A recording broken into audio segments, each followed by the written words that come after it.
Clan Tremere, played by Kendaddy. Please do a rouse check to waken from your torpor rest.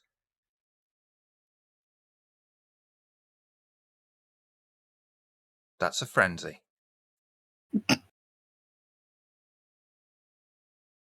How did you... Oh. Yeah, that's right. Lovely. Violet of the Nosferatu, played by Dark Scarlet from Check D's Out. Please do a rouse check to arise from your torpor. Wonderful. Patricia Wright of the Clan of Kings, portrayed by Astrid from the Cajun Night Server. Please do a rouse check to arise from your torpor slumber. Wonderful. Elfriede of the Clan of the Beast, played by Cassandra from the Lamias. Please do a rouse check to waken from your torpor slumber. I failed. Gain a hunger. But a big congratulations on 1,000 followers on Twitter. Thank you. We begin this week with Violet and Elfriede. Violet has arranged to meet with her in a house her ghoul has arranged to be empty for the two kindred to have a conversation. The residential house has been cleared out, but is clearly lived in. The kindred have settled into chairs for the kitchen. Violet pushes aside a filled fruit bowl and leans forward enthusiastically, placing her head in her palms, and starts to speak with Elfriede, wanting to know more about her and her history.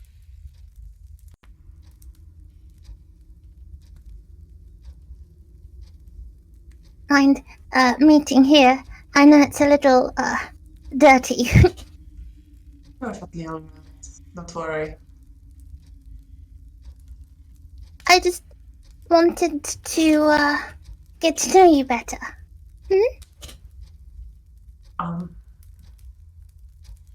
Alright. Yes, of course, we are working together after all. I'm sorry, I'm used to being on my own most of the time. It's been a while since I worked with so many people. It's okay. Sometimes I work on my own. Mostly with Lantry though. So tell me, who is your sire? My sire.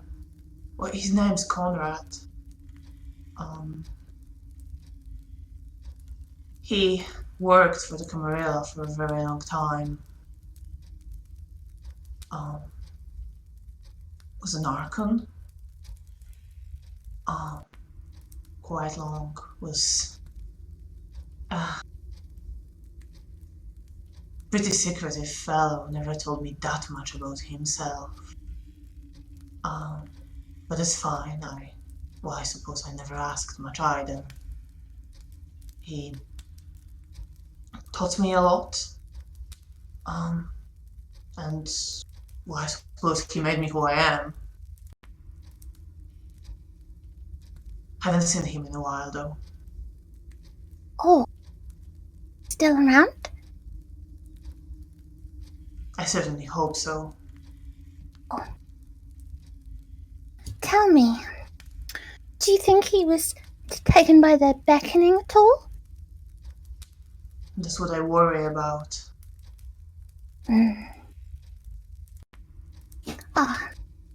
If it makes you feel any better, my sire was called away, as it were. Did you have a good relationship? Oh, not really. He's a monster. I was in his service for quite a while. Certainly not a nice kindred at all. But like I said, he got called away, some time ago, and I have a fascination for the beckoning, and I try to research it as much as I can. It is an interesting topic. I've been wondering what's going on, but I never really had much time to look into that. But really what I do. Oh, I was hoping that in your position that you may have encountered it a little bit more than I have. Well, I've seen things, but I don't really understand. I know some people behaved strangely and then disappeared, but it never been my area of expertise, so I never focused on investigating that. There were other people more involved than I.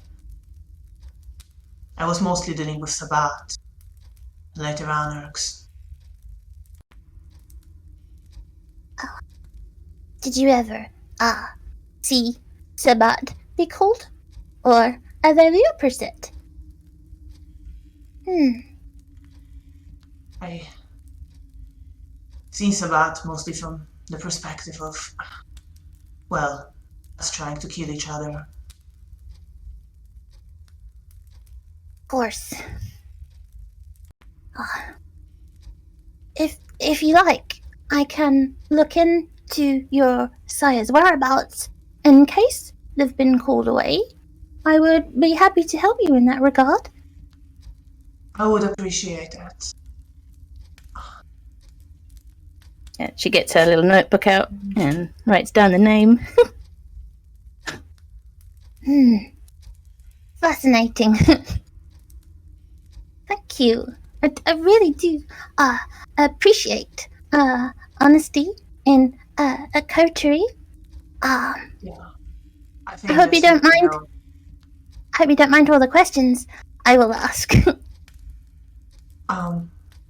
No, I might get tired of answering at some point, but I also appreciate honesty. I don't really have time for some petty games between people who are supposed to work together.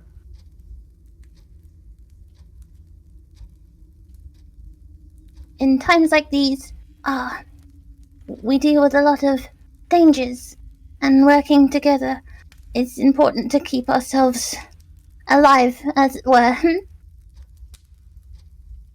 Exactly. And if you ever want to ask me questions, please feel free. How are you doing in the city? How is it being a Nosferatu in Oxford? How do people treat you? Are they respectful?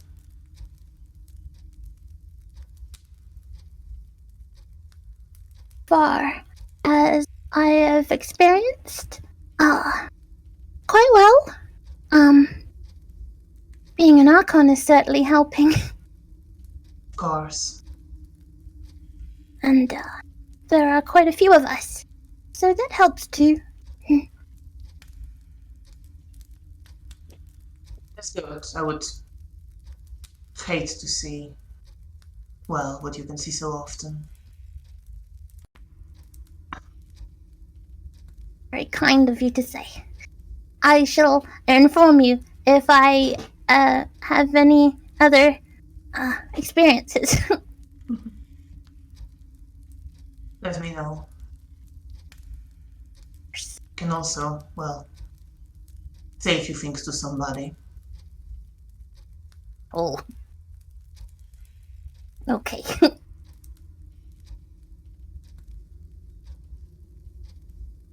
To save on time, I think Violet will just casually talk rather than digging too deeply, in case it makes Elfriede uncomfortable. Yeah, and would generally answer. She is a bit guarded and she is a little bit clearly unused to establishing a closer relationship with another kindred. She's very much come and go, drift for places sort of person. But she will be answering, and she sometimes gets a bit tense. She sometimes drifts away almost in thoughts, especially when her sire comes up. But she's easing into the conversation, smiles a bit. Lovely. Across the city, Lantre has been in pursuit of an anarch known as Alice. He has asked for Patricia's help in capturing the anarch kindred. Oh, an anarch kindred that may be able to help them give a lead on Alice's location. To that end, the duo have infiltrated deep into anarch territory in Temple Cowley. The rows of houses spread out over the area that provide ample cover and even create alleyways to hide and scalp their target from.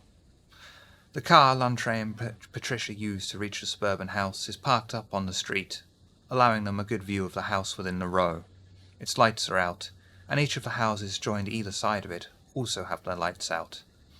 Having already assessed the street and found it safe from any kind of monitoring, the pair need a plan to enter the house and interrogate their target without alerting any of the neighbours in the joined row or even across the quiet road.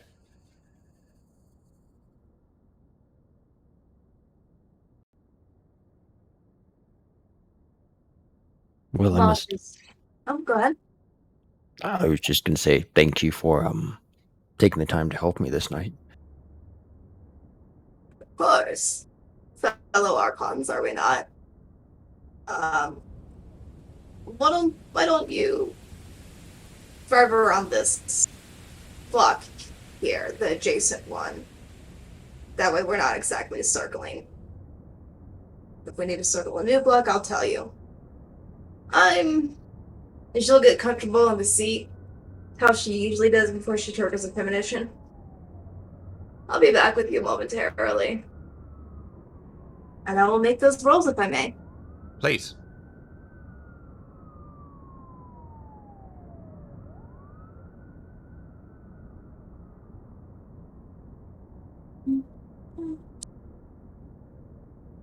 Oh, it's been a while. Okay, there it is.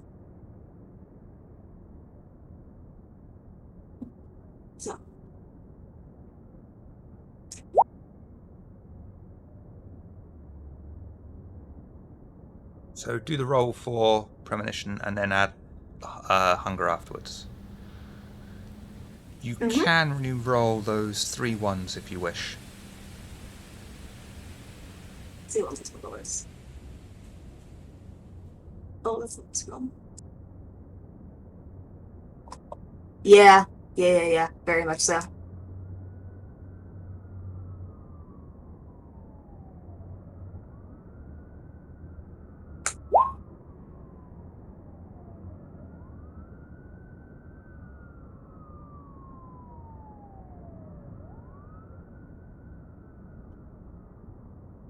I'm going to make that a success, but not a very good one. If you're good with that.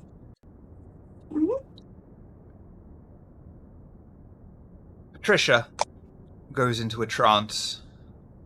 She closes her eyes to reserve some of her own pride. And she sees that the house has no alleyway next to it that would prevent any kind of entrance from the side.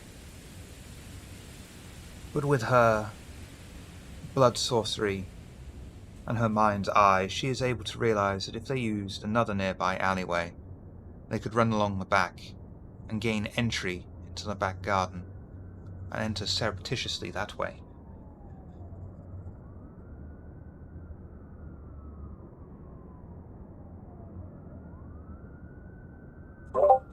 And she'll come back, pop in her neck a bit.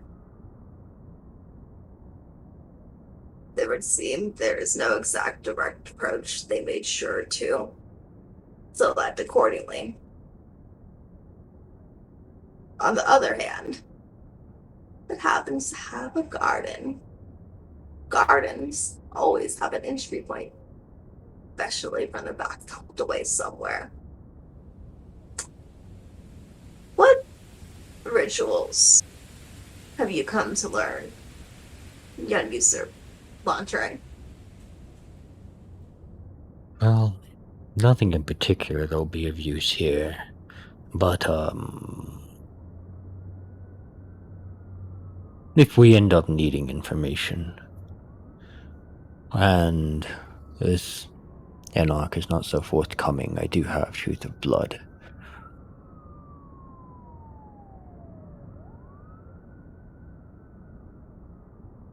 I'd say if we are to get in, we must find a means to cause a distraction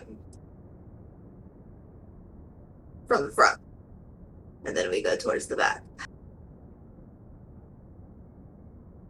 Well, you can always drive the car through a house. Not an option. Haven't even replaced this one yet. It's still a tight fit child. Well, I mean, we do have new cars coming in soon, so if we need to, we can just drive it into something. And then we would be without a vehicle for the rest of the night, and probably for the coterie for the rest of the night. No. Alright, what do you have in mind for a distraction? What do you know of homemade bombs, by chance? I suspect not as much as you. I mean, more in the sense that I've had those that can make them and I've used them. I have those that understand the process of making them in a more academic sense. More of a lock picker, really. But I don't know, you're a blood sorcerer, you can figure something out. Well, I'm not so inclined to setting off a bomb at this time of night, or we'd have to be very quick before the police get here. Exactly.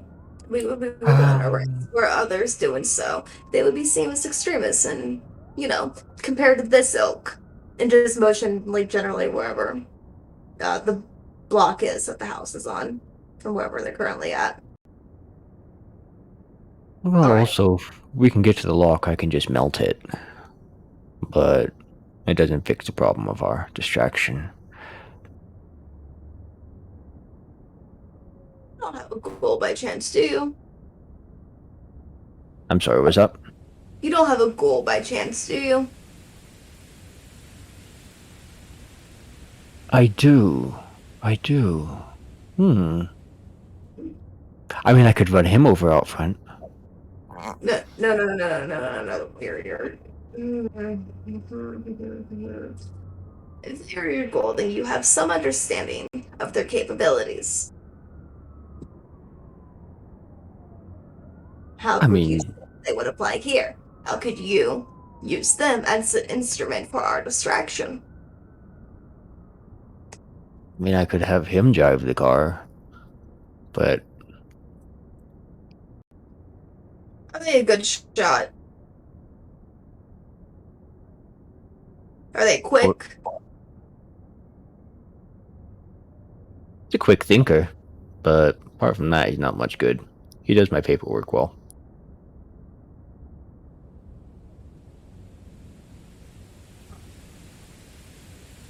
How about this between coterie mates? This would normally be a major, but I will give you a whole of one minor if you send him in there shooting with the intent to get out as fast as he can with that quick little brain of his while we go into the back and do what we gotta do as soon as he begins that. Okay. I'll take care of you guys. Let me get this straight. Do you want to start firing off a gun in the middle of the night? Cool. I don't particularly want the police around here. And at the same time, you want to drive the only vehicle or means of transport into this building. No, I want to drive into another building. No. See, same difference. Well, I mean, we could send him into another house shooting, that's fine. But that's not going to be as much as a distraction. Well, once the police get here, that'll be very distracting and they'll be looking at the wrong place. I just don't want to draw attention to this particular house. Out of character, do you consent to a little mental PvP? That's fine, yeah.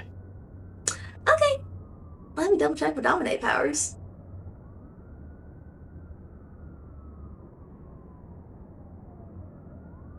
I did find this, so I could have that. Yeah, I would like to attempt to mesmerize Lantre to command him to call his school and lay fire on the entry of this address for them to get out of Dodge as soon as shit goes south.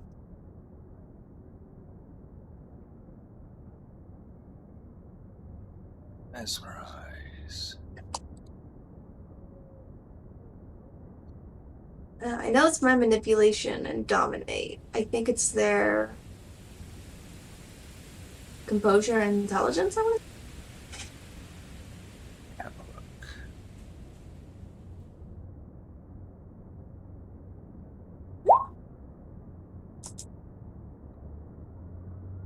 So, rouse check.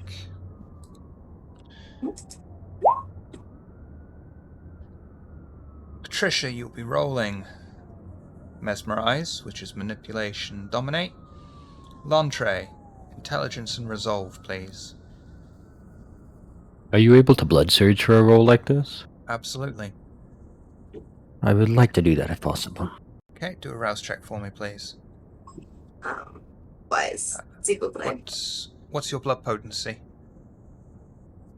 3, good sir.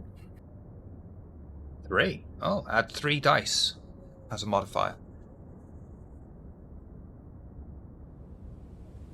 It's for manipulation.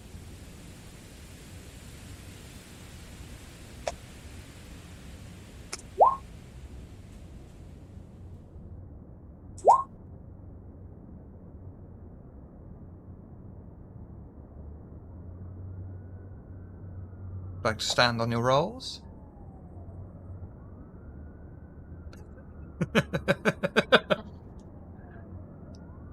Which ones can I reroll? I can reroll the 4 and the I mean, 1, you can yeah? roll any of the black dice, but you can only roll a maximum of 3. Only 2 of them were fails. So I'll just reroll 2 because the rest of them were successes, yeah? Yeah. I mean, you can reroll 3, but then you're doing a real high gamble for crits. But 2 is a safer bet. So that's 5 to Lantre, 4 to Patricia.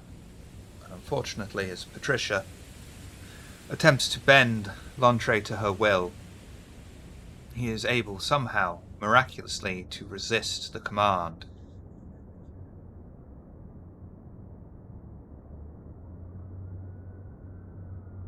Yeah, Patricia. You know what? I don't want to hear it. Fuck it. Bye. We'll do it your way. And then, she'll direct him to wherever the fuck the alleyway is that she saw. And the moment he stops the vehicle, she's just out, gun out, crouched, approaching. Just like, okay, you want to fuck around and find out, child? We'll fuck around and find out. And then Lantre's gonna get out, and Patricia is heading the other way. He can't see it, but he's got a huge smile on his face. He's very happy right now. And then he's just going to follow her quietly. Usurpers.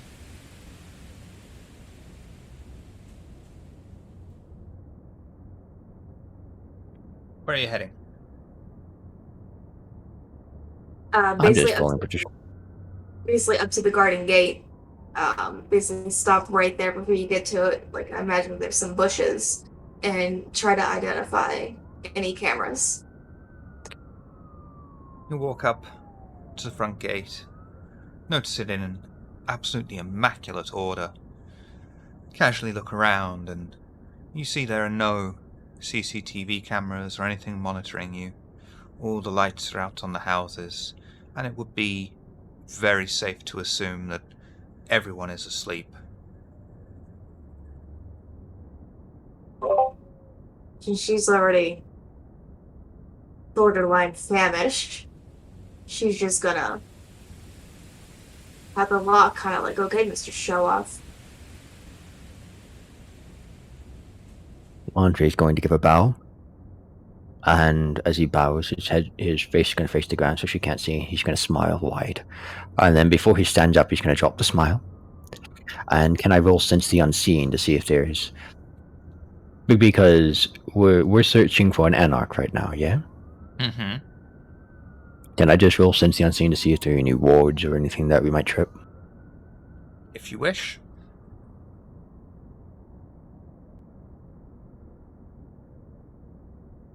There are no wards. Don't forget as well that Sense the Unseen, as well as being something you can use actively, is passive. So I would say, perfect. Okay. if you have Sense the Unseen, roll it here. Okay. So this front gate, is it... What is it? Is it wood? Is it wrought iron? Is It's it a locked? little- Is there a lock on it? Waist height wooden gate in the shape of stakes. It's not locked, no bolts. You could easily walk through it and up to the front door. Lantre's just gonna look at Patricia and then just like reach over and lift the latch and open the gate, and then he'll give a bow and a gesture for her to walk through. Doesn't even acknowledge it. She goes in, basically just rounds the corner and keeps low to whatever wall's there. Just gun kind of at the side, one-handed. Lantre's gonna walk in straight, back, close the gate behind him, and then just stand there looking back.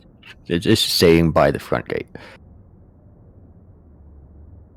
Trisha just shakes her head, and as she's moving with the gun aside, she's reaching into like whatever coat that she has on tonight for her own lockpicking kit, and she'll go ahead for the back door if it is. Once Yeah, Patricia is... Oh, sorry. You'll be able to walk around a small, for all intents and purposes, alleyway that's part of the house's land. Reach round to the back garden and find it also in completely perfect, immaculate condition. And walk straight to the back door, finding it locked.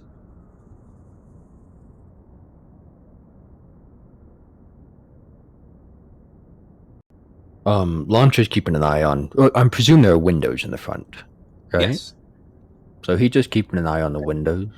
If he has not seen anything once Patricia is out of sight, then he'll duck down and follow.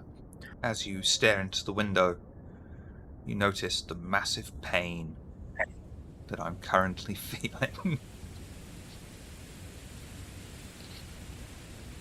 Go ahead and roll that larceny with my breaking specialty.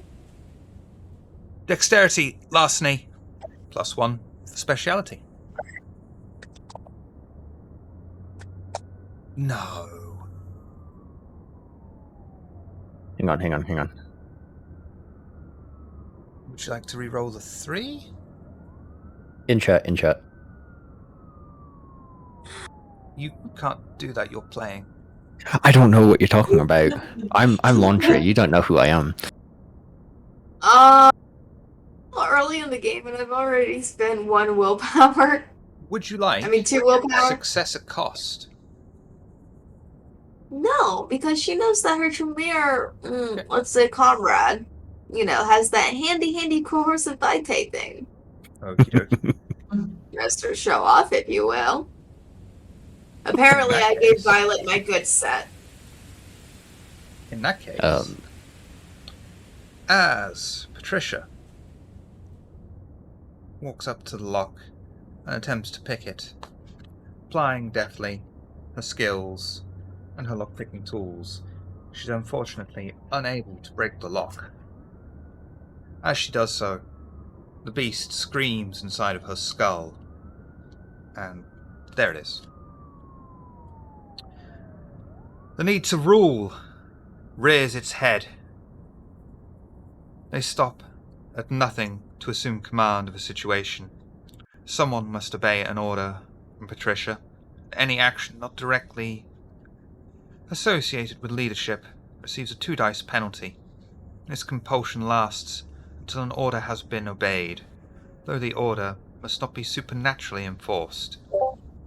Even though I still got 1 success? Even though you still got 1 success. It's a fail. Okay. Yep. So she just looks over at Lantra, and it's almost like a different person is in her eyes. Please, show me how you do it. Proper here in Oxford City. Lantre will smile a moment. Dear Patricia, I don't know how they do it in Oxford. I only recently got here myself. And then You were just saying if there's a lock. She's just like quiet and like very forceful with the words you just said. And if there's a lock, you can put your blood on it and melt it away. Is this not a lock? Is this not composed of metal? Do your work, as all you usurpers do, and actually be useful for once. You're right. I'm sorry. Since you're unable to do it, I will fix it for you. And then I'm gonna roll for Corrosive Vitae. Show me corrosive Yes, I'll vitae, just say- please.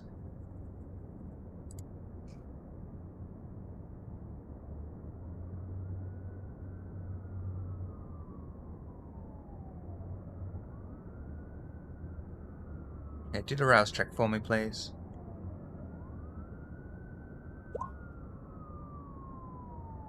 That's all you need to do. I gain a hunger from that, right? No. Oh, okay.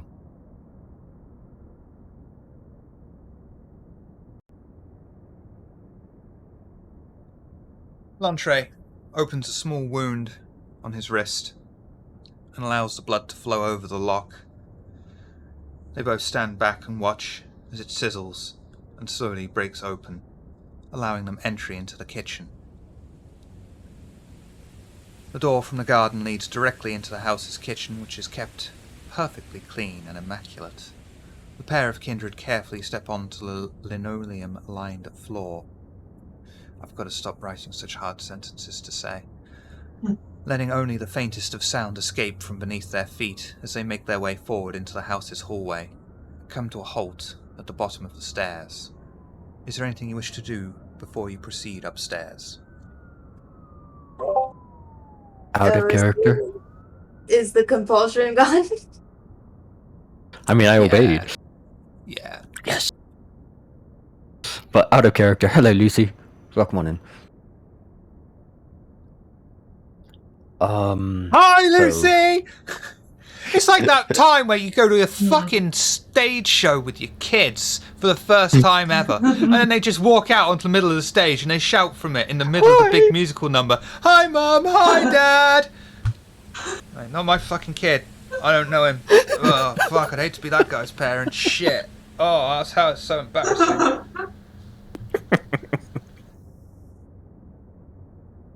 I don't think I have anything to discuss, so I'm good to go. Slowly now, Patricia's just moving, keeping an eye out for this individual. Come back out, but two-handed now, but still low. The kindred walk up the carpeted stairs. The stairs barely make any noise from the kindred feet as they ascend slowly upwards. They reach the top of the stairway and stand on the landing. To the left, at the end of the landing, is a closed door, and on the wall is another white wooden door with a large poster for "Steeled Unmarried Woman" upon it. The opposite way is a single door that is also closed.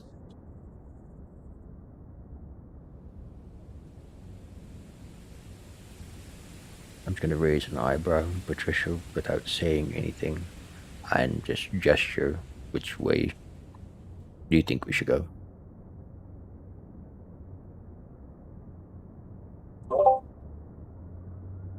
It was left and straight, you said? Essentially? To your left is a closed door, and on the wall is another white wooden door with a large poster for the band Steel Unmarried Woman. If anyone gets that reference, you get a point. The later. Oh, yeah, and on the right was just a door. Okay, so we have 3 doors. Yes.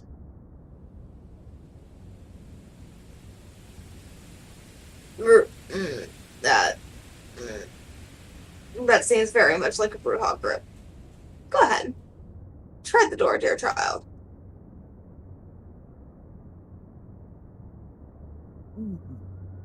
Alright, so I'm going to quietly test the door. Door is opened, and inside is a minimalist bedroom. A large double bed. Inside is only one person under the covers.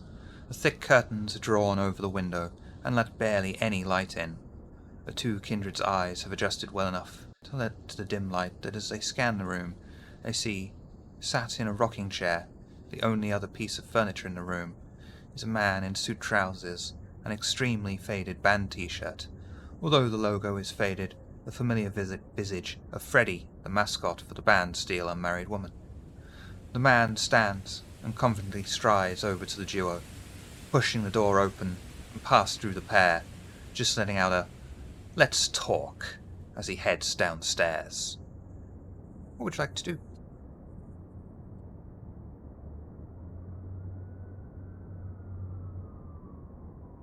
Given there's no way to quickly confirm whether or not the individual in the bed is a kind, Patricia would follow his lead. Actually, do for me wits and awareness, please. Is that a role that I could assist in? Just like I'm You could do listening your to own see if I wits can and hear breath or awareness roll something. as well, if you'd like. Okay.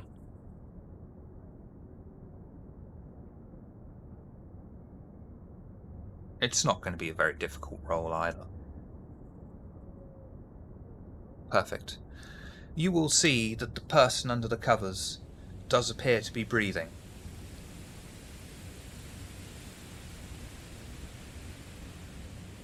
Yep. Not risking a Masquerade breach, not risking putting that one in danger in case there's someone important to this kindred. Yeah, Patricia will follow. I'll back out and quietly close the door so as not to disturb the person in the room and follow them. Kindred make their way downstairs, and as they head down, realize that their target is awaiting them in the lounge. They walk in and find him sat in a single sofa chair. They place themselves in a leather couch opposite. So, someone's finally managed to find me. And what exactly brings you two here? Before they entered the room, Patricia would have holstered her gun back under her coat, and she's just hands locked in front of her. Not in the back like she usually does. But she'll just slowly look to Lantre. This is this thing. She's here to assist. Please forgive this intrusion, but I'm currently searching for someone and I was hoping you might help us. And before he goes any further, he's going to take a few coins from his pocket and just set it on the table. I messed up your lock on the way in. Sorry about that. For a pair of clubhouse fuckers, you've certainly got manners. He'll reach over and he'll take the coins. So, this must be a very important person. You've tracked me down and broken into my house. Do you know how much effort it took to convince this family that I was their missing father? Not much, not gonna lie. It's pretty easy when you can just, implant memories. But the thought was there that it took a lot of time. Who are you? I am Archon Patricia, right? Of Clan Ventro. And he'll sit back and his eyes will roll into the back of his skull. And then he'll lean forward again. No, I can't hear you. I mean, I hear you. I don't hear you. Who's that one? Lantre will give a nod. that they can introduce themselves.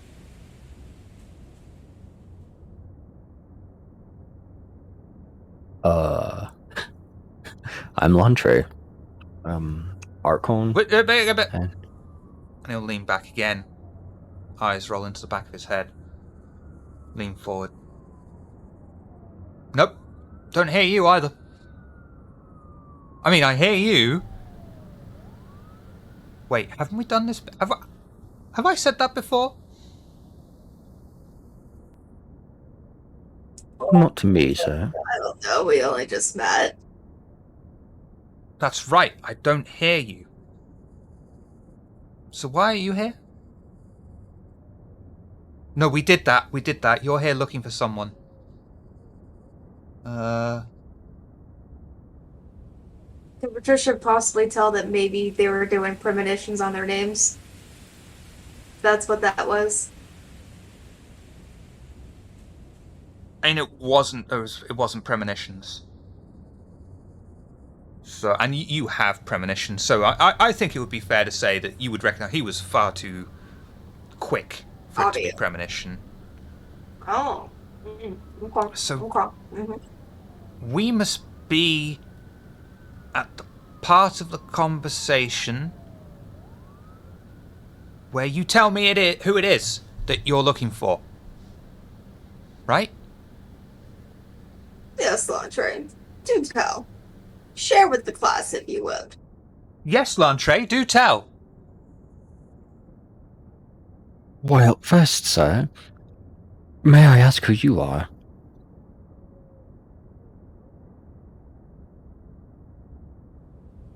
That's right. Didn't say that. I am Mr. Dormus.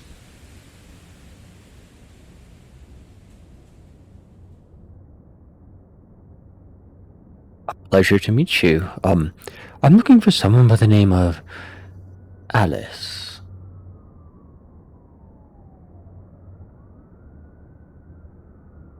Short Chinese guy with a mustache?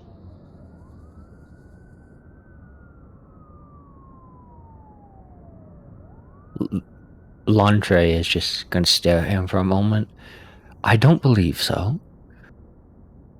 Oh, then I might have seen her.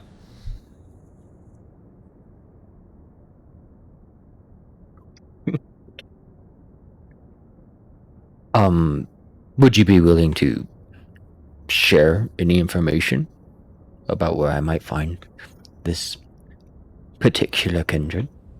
That depends. What is your intent towards me? You can't kill me. I mean, you could. I'd prefer it if you didn't. And I think these people here would prefer it if you didn't. I mean, they've already lost a father figure to them.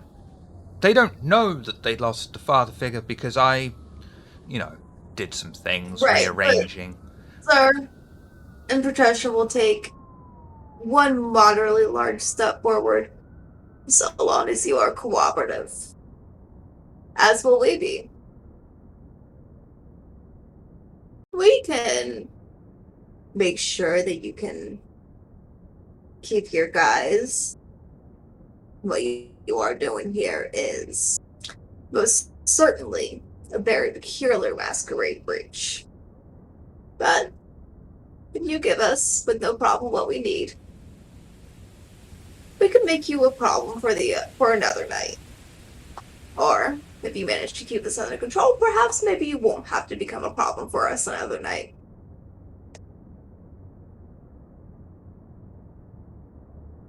Lantre is trying not to facepalm as he's watching, and he manages to keep his hand down, but he's now a little bit more on guard.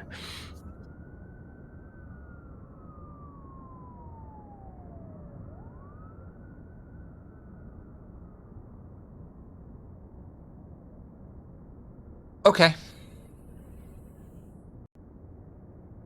And Landry's just gonna slouch at the shoulder, completely not expecting that answer, and he's just going to look at Patricia with a bit of admiration. Square a bit more, chin goes a little bit higher, twinkle in one eye. Folly Restaurant. So, Folly Just off Rest- Folly Bridge. Would Patricia have heard of that? Given You Wonderful. definitely know about Folly Bridge, either through geographical knowledge or English literature knowledge.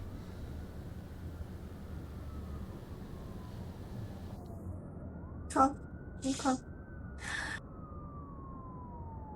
That is very wonderful, helpful information, sir. And look, no skin off anyone's back.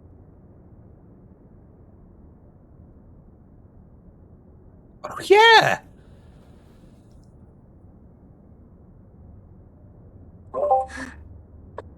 Wonderful.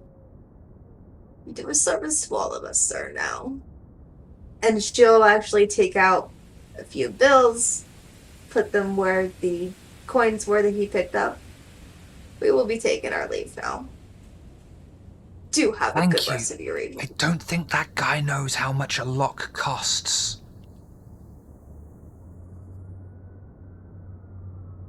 Yeah, she just gives him that wink. And she turns and just kind of like basically, like she won't grab like his elbow, but like elbow to elbow, she turns just like kind of visibly bumped and be like, fucking come on. Yep. Okay. I actually have a contact that could help with this, but I imagine it's time for a new scene. It is. Lucy! Hi, Lucy! Fucking Lantre.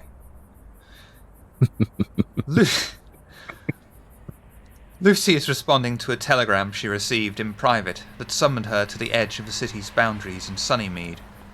Lucy very carefully awaits the arrival of her contact on the pavement, making sure not to take any steps forward and violate the prince's order. Lucy barely has any time to wait before a black car with windows so heavily tinted that even Lucy is unable to see into the vehicle. As it comes to a halt on the large main road right in front of her, the passenger side window slowly opens, revealing a well-dressed man inside that speaks directly to Lucy. Archon, you have had time to settle in. What have you to report so far?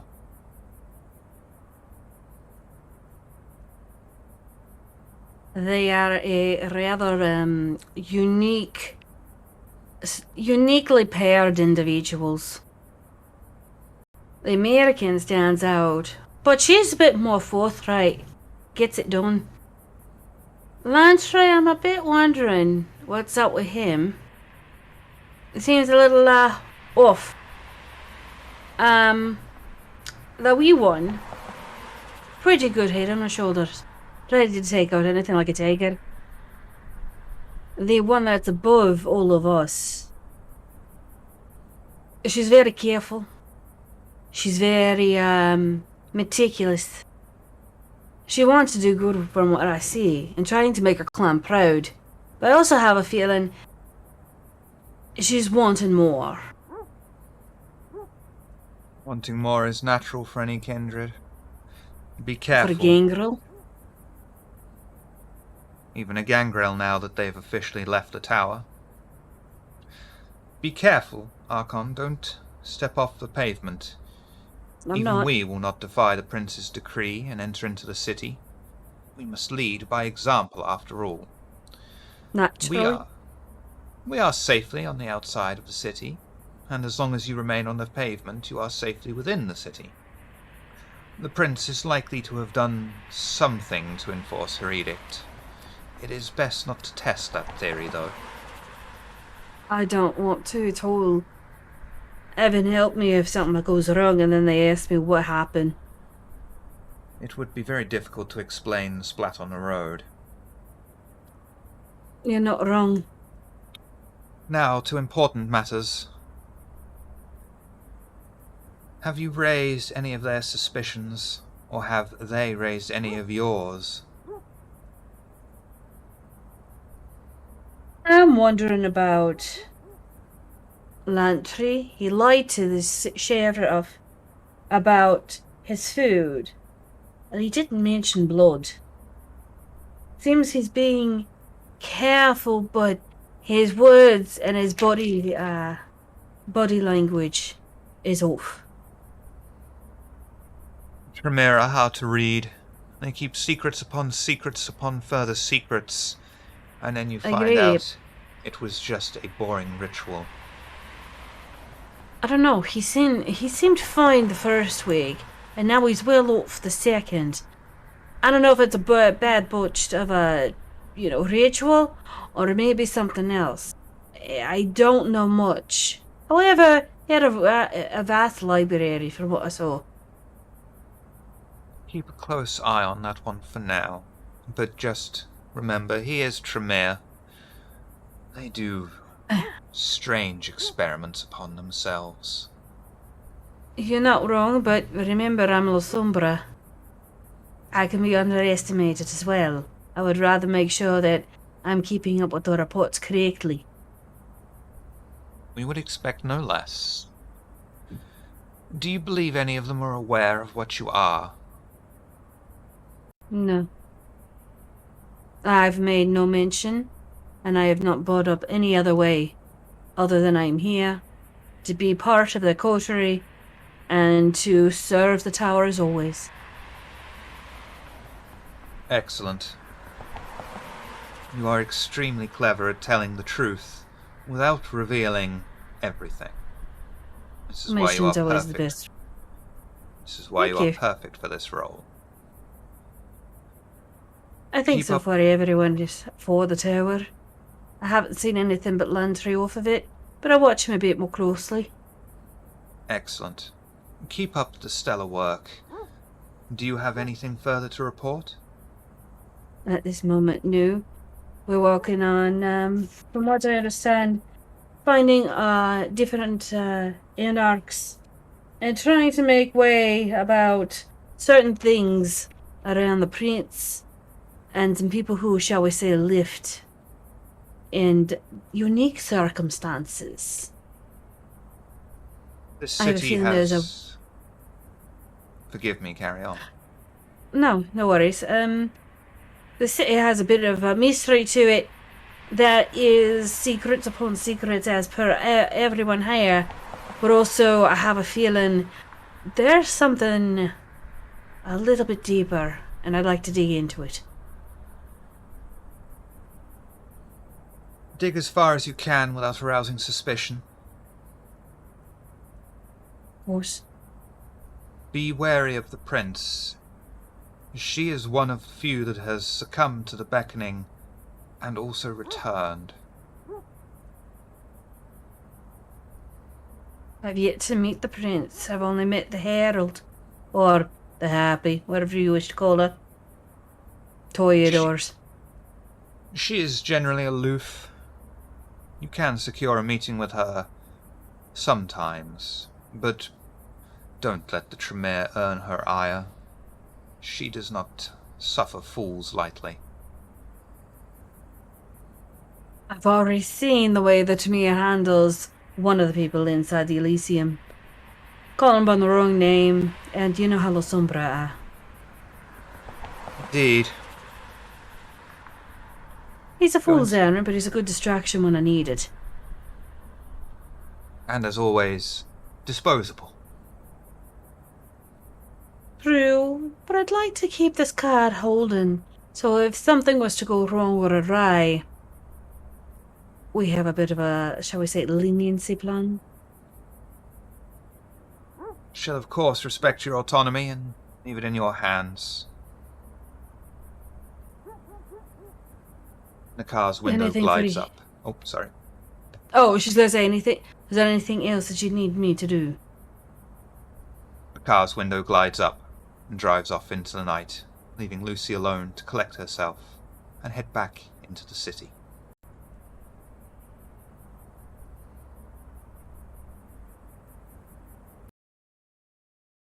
A little later in the week, the coterie meet up early in Elysium to ensure they have the place to themselves. They manage to arrive so early that not even a deputy has arrived yet, their only company being the kindred behind the bar. As they each take a seat around the table large enough to accommodate them all, they begin to discuss their plans for the night. Should they start with their lead in Oxford Castle Mound, or proceed to the Wanford Hospital first? Storyteller, if I may, due to, the circumstances of being in Oxford right now and our one free drink a night, I would like Patricia to order and this is horrible due to the drink name and where it originates, but a bloody Lynchburg lemonade. Sure. Yep. Would you like So her a 300 shot of is blood down with to that 2. as well? Yeah, that's what she's asking for, basically. Like, like a Lynchburg lemonade, the Jack Daniels, the sweet and sour, the lemonade, a little bit of Sprite, and, the however they serve the blood. She'll just basically do the thing to where she takes the shot glass, drops it into the Tollins glass, and just chug, chug, chug, chug, chug, shoot it. That's disgusting. Who drinks Sprite? When the cocktail calls for it, of course. And it's just Yep. a splash on the finish. But yeah, she'll basically Jaeger bomb it. Eat food. Hunger 3 down to 2. Anyone else for... I will observe it with a bit of curiosity and disbelief and disgust. And then get just regular drink of blood. That's exactly You just the said that. look I gave someone the first time I ever saw them order a Jaeger bomb.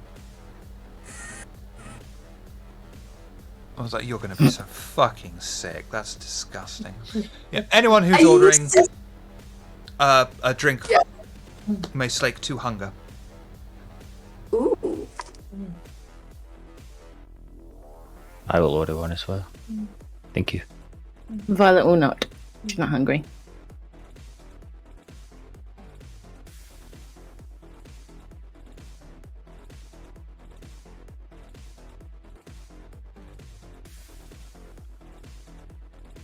So you are alone in Elysium, so you may discuss business as openly as you possibly can.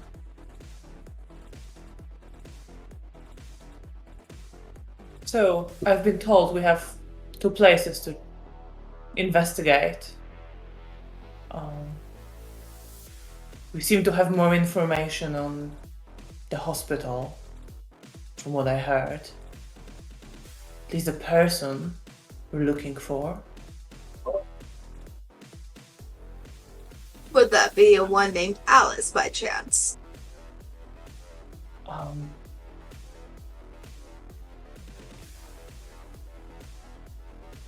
Would I have been told more about all that?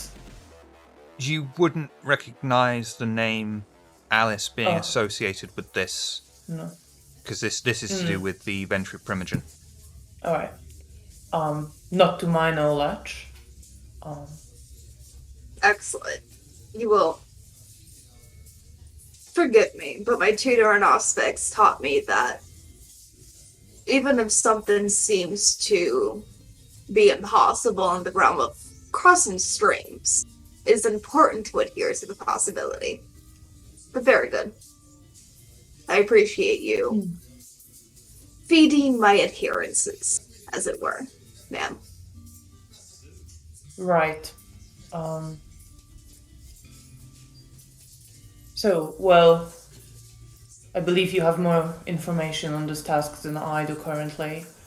What is your assessment? Where should we head first? And I look to everyone, like in general, sort of. What was that name of that restaurant? Folly Bridge Restaurant. But I would say, you, as an Archon, you'd be able to sort things out in your head, and you'd realise that is really low priority, something that you can get to at the end of the night kind of thing. Got you. Just wanted to make sure I had things right in my head.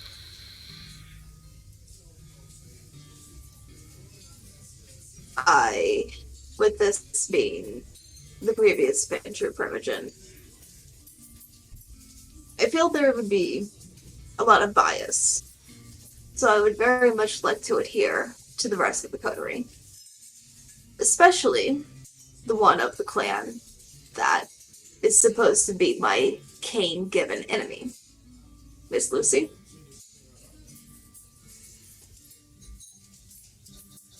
I wouldn't say we were a Cain-given enemy to you. We just had differences of opinion. You'll forgive me, I was an atheist in life, and it's kind of carried over through death. But no, I get what you're saying. It's fine. It is more the other side of the family that actually did the whole Catholic thing. So, has anyone actually gone to see the hospital or the Casa Green?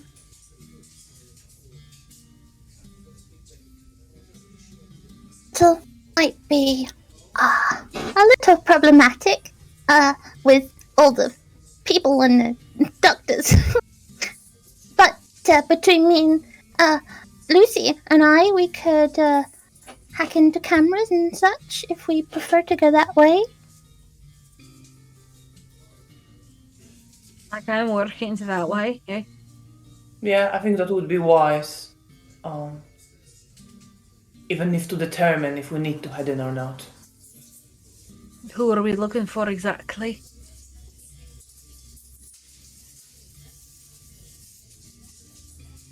We're looking for storyteller. You don't know. In the Warnford, No. Yeah. Justin.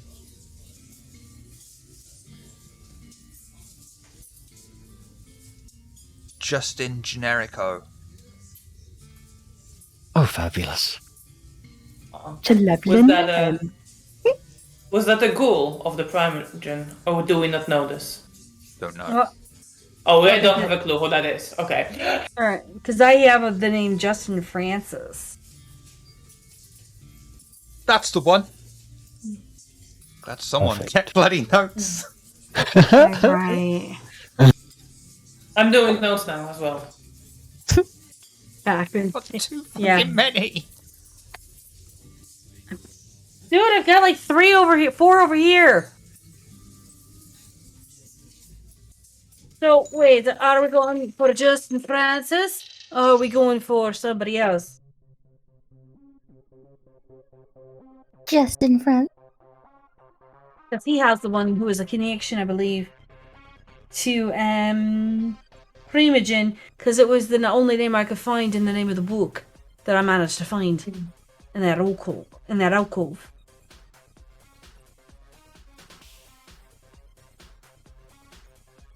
Well, to the hospital we go. Does he have connections to Malkav at all? Or if it's a Primogen of different clan, that confuses me a little. Well, from that research that we did a couple weeks ago, where we went to the Venture Primogen's obelisk, I found that burnt book, and it had his name in it. And from what I remember, there was a connection to the vase between you and Lantry, if I'm correct. I can absolutely confirm that. And with that connection, yeah, right, and with that connection, that name, Justin Francis, I believe he was connected to the Venture Primogen. Now, if he was connected to Mithrix, then I think it's possible he could be too. But until we actually see this person, as well as, try to find some connections or not, I think right now it's a hypothetical. I mean, I would love to wave, your bolt about him and see if you all glow, but I know that would be a wee bit of a problem. Okie dokie. I'd love to see Terramir and a Nosferatu glow with a vein through ghoul, but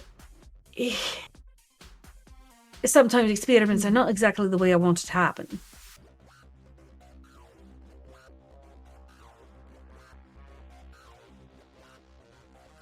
then we So- go there. Okay. Mm-hmm. Question though, what was with the Oxford Castle Green? I don't remember. Oh, my notes are all over the place. I don't. I'll save you all some time. You found references to it in another book you found inside the place you searched. I mean, I'm not sure if we're looking for artifacts or people or just the information. Because either way, if we want to split up or if we want to tackle this together, we're going to have to be at two places at once. Splitting up could save us some time. Aye. Because if we don't do it that way, we're going to be, way behind the cars. And the donkey's already, going across the bridge. I trust that, well, all of us can handle whatever we may encounter, even if we're not all together there. I'd say we're together in spirit, one way or another. I do worry about the population of whites in the area. If we split, they might attack both parties.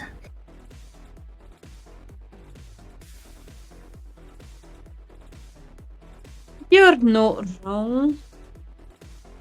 But if we don't... How about this? We're a group of amiable fighters. One main fighter in each group. And being you're probably the strongest, being that you were able to take down a huge werewolf, I mean, who wouldn't want to be in your group? Oh, it was fun. I think this is the first time Elfrida is hearing about this, so she gives Violet a little smile of appreciation. Violet smiles back with little, jagged little fangs all in her ears, all floppy. In that case, I appreciate, Miss Lucy, you thinking I am the combative type. Only to a point. I'm not trying to insult you. I do see you as a fair I companion. appreciate it. Oh, I see you more as a good diplomat. Exactly. That note, if we are to split groups, 3 and 2 would seem best. I would like to volunteer. Myself, Violet, and I'm sorry, Cassandra, your gang girl's name once more? Elfrida. Elfrida, yeah. Yeah, myself, Violet, and Elfrida, Lucy, you go with Laundry. If Okay. I spend any more time with him this night, I'm gonna get my first headache in like a year. Please, please, please go with him. Launcher is going to. He's been quiet, but he's going to give a. It'll be obvious he's displeased at being separated from Pixie, but he'll stay quiet and continue watching.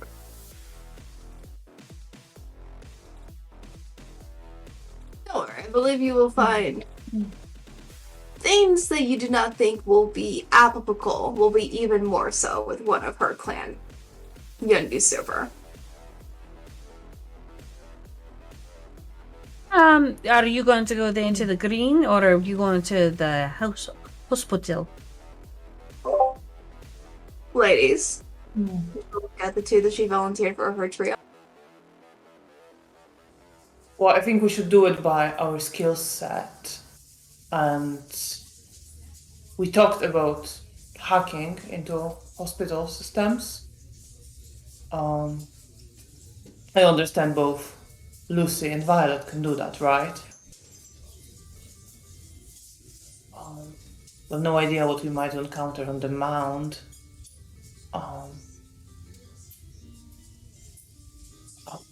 How about Lucy, Lantre, you take the hospital? We head to the mound, see what we can find there. Keep in touch. Something arises, we can come to each other's help, or if one of the groups is done earlier, we can reconvene in case the other needs more people to deal with what they discover. Do you want to meet up here? Sorry, I didn't catch that. Did you want to meet up here after we're done? Well, I thought we can stay in touch on the phone. But I didn't know yes. where you wanted to reconvene and group up. Oh, I was thinking that, if one of the groups is done earlier, they can just head to where the other is. Okay. Just check Fair in. enough. And if not, we meet here. Okay. Seems convenient. I mean, everyone's here, apparently. I'm still waiting for somebody to yell at me to go fuck off. Perhaps more than, since we already have an established plan, 2 techies and 2 hard hitters within each group. We got ways in which we can establish the things, so we can move out, and the 2 techies of the teams, as we are on the move, can establish that communication. I would I just, agree. Yes, if we insist on splitting up, I would, of course, advise caution. We are at war, and each one of us have targets painted on our backs, being archons and such, so, or Istakars, so please do be careful. I don't foresee much problem from a mental hospital, so we will try to hurry up and meet up with you if you still wish to split up.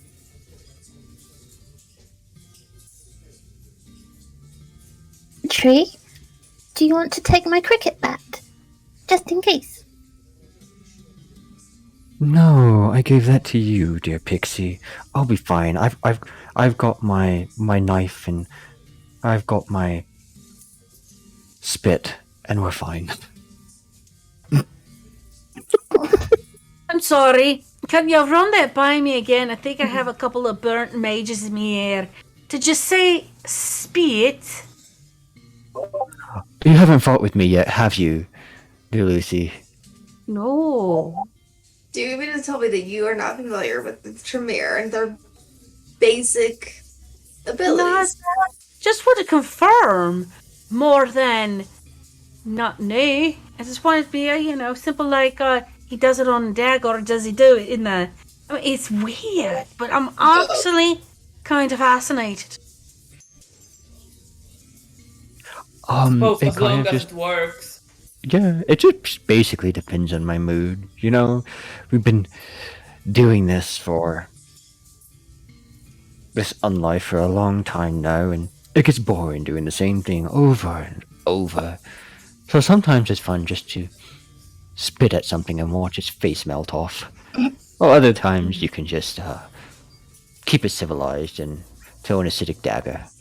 It depends on how you're feeling. It's rare for you all to be so open and honest about everything that you do. That is kind of refreshing. Well, we have to work together. Oh, I agree. Completely. As I do my best. See, if I'm alone, I don't have to be so careful, but if we are fighting same creature, I'd rather not have acidic goo everywhere, so I try to use a dagger in such situations. Yeah. The goo would be kind of bad, no, wouldn't it? It can cause problems. Yes. Let's avoid that. Just a couple of problems, eh? At least it's not bloody mucus,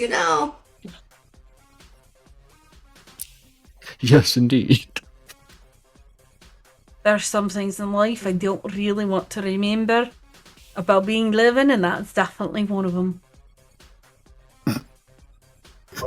Yeah, I had plenty of nosebleeds for a few nights with too much cocaine too quick. I feel you. Oh, I raised 10 kids. Mhm. Wow. Aye. Your family tree must be fascinating. Oh, you don't know the half of it. I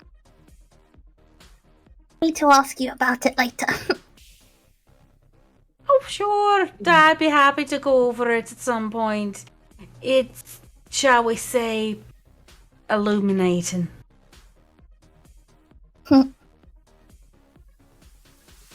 Lantry, promise me, if anything appears like a werewolf or a white or any kind of trouble, you run. Okay? I have a question. Yes, sir. Where's the second car coming from?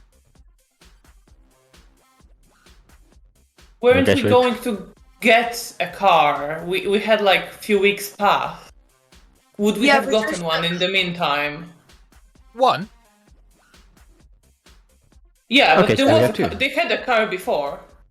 Yeah, last game we had talk of getting one, so I imagine Patricia, with like her venture shit, would have been able to have like, some high-end dealership, opened up for her late at night. And she goes and she's just like that one, that one, that one. At least one's probably showed up by now. You She have a was just Skoda. Uber driver. earlier. You can have a Skoda or a Lada.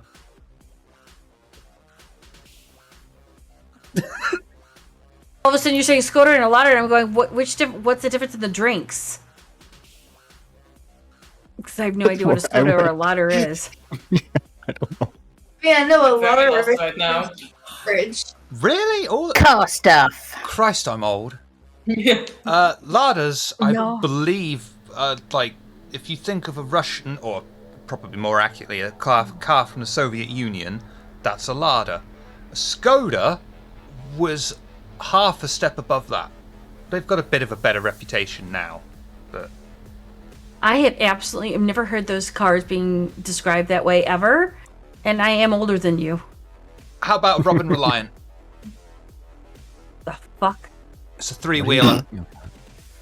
A 16-wheeler? Well, we call it in a 18-wheeler. But I do know what oh shit. What you guys called trucks? I forgot. Lorries. Take a lorry, done. Subtle. One and done. Whatever the UK calls like a large sedan, like probably like one of those Cadillac SUVs. Fucking land boat. Not a car head, I have no idea. Humvees. Hold on. Are you looking at an Escalade? Pretty much. Yeah, that's Okay, great. Would be fine. Yeah. Eins minute bitte, danke. Bless you. Yeah, with it taking this long, Patricia probably would have had like windows tinted, There you go. take care of the money to have, it bulletproof. I put it in Discord for you guys. That's what I was May- thinking of. Maybe Thank nothing you. quite that big and imposing, Oh, wow. but similar, yeah. I mean, if Patricia and Lucy went, I would be going with that. Never when you have to stake a body and throw it in the back. Or when you need to run someone Hmm. over. Or you need junk in your trunk. Yeah, maybe Well, not if quite. I had anything to say about it, I would have wanted something inconspicuous. But We're getting it in a dark color. Tinted windows. True. Yeah, we're getting it in a dark color. You won't see it at night. It's fine. Yeah. sure. Well, if Elfrida wasn't there, then you got whatever, and she's just gonna look at it and be like, "Oh, okay." So can we have 2 cars by this point, or is Yeah. that a no? Okay. I mean, yeah, I think you can have 2 cars, yeah. I think Thank you, dear collectively, storyteller. I think we all have like enough money for that. Dollar Absolutely. y'all. yeah. Yeah, like I said, if Lucy wanted to come along to like a 3 a.m. private shopping at a Cadillac lot or something, she could have come with. Totally down. Nothing like going shopping for cars at 3 a.m. So, Lucy and Lantre in one car, Violet, Patricia, and Elfrida in another. I'm going to insist on Patricia having the big one, just considering her skill sets and what I've seen her do with cars before. So you each exit Elysium and get into your respective vehicles. Violet, Patricia, Elfrida, is there anything you wish to discuss on your journey to Oxford Castle Mound? Yes, I'm gonna look at Patricia when we're in the car already and just ask, any problems with Lantra?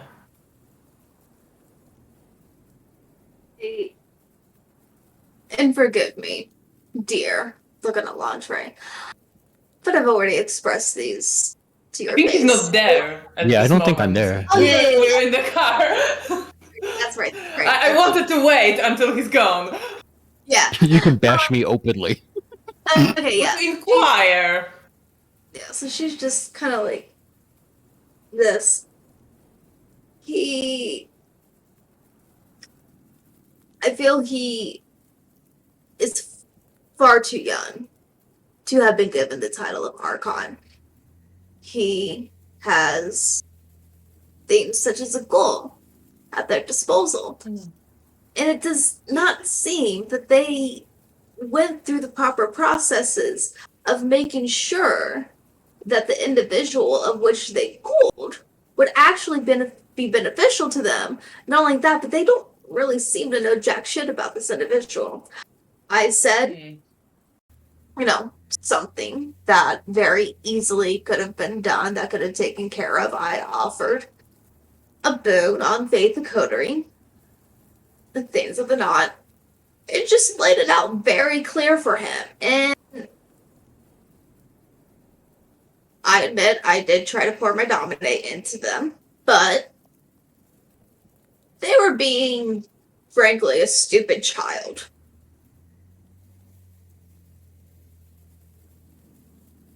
Well, keep that in mind. You're saying they sentimental about the ghoul or just unwilling to rely on their help at all? Unwilling to rely and think these very important things through. Even if a ghoul is highly loyal to you. Those of the camera, like you and myself, would understand that even at that level of loyalty, they are a walking, breathing, living masquerade breach. He is careless. He seemed to, invite quite a few people to his service last time I saw him. But was a bit quick to that. I did pass a few his way, and that seemed to, in his mind, mean that he could willy-nilly just kind of jump off of that. Normally it's my clan who tends to exploit a good thing while it's present. But I have learned. Well, They obviously have not.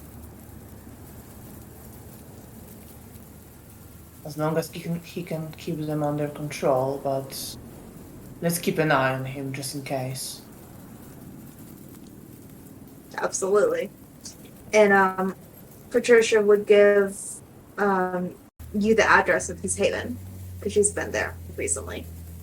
Alright, I'm gonna note that down and try to remember that. It's not my head. Violet is in the car.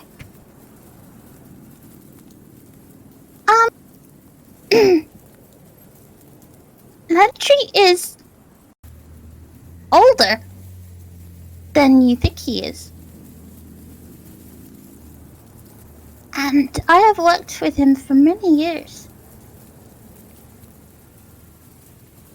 He is a lot more thoughtful than you think. And a lot more knowledgeable than he believes he is. It takes time to get used to him. but he is not a child. Although one may not be a child in age, their actions can show otherwise. There are sometimes individuals who, even he has said, he doesn't get involved in our politics. He has sequestered himself away, in too smart a way, to where they've hurt themselves more than what they think they have helped themselves. It would seem, and I understand that you have known them for some time, they're not old enough to fall to the beckoning, but sometimes there can be lapses. Eventual, slow, tediously slow ones.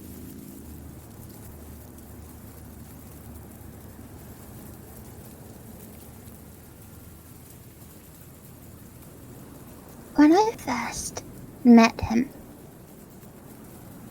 we were thrown together by the Camarilla in a very highly dangerous mission. And he saved me. And I owe him my own life. And since we have done many things for the Camarilla, which you will not have heard of, are very secret and very, need to know. So do not put him out so lightly, if you may, especially around me. I do. Try. I do. To be fair, it is good. You, and him, and myself are the coterie. These things should be discussed, but I hear you, dear. We are supposed to be strong, and I will not be an instrument that destroys the foundation of which we have been creating. And I do not wish Lantra any harm. I simply wanted to know what the situation was between him and Patricia. And I have a habit of keeping an eye on potential problems in whoever I encounter. Not that I don't have hope, I do question those who thought he was ready for the position of Archon. But again, I've only been here so long.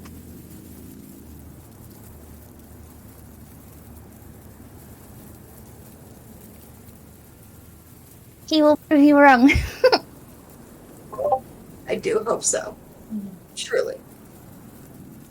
I just nod my head.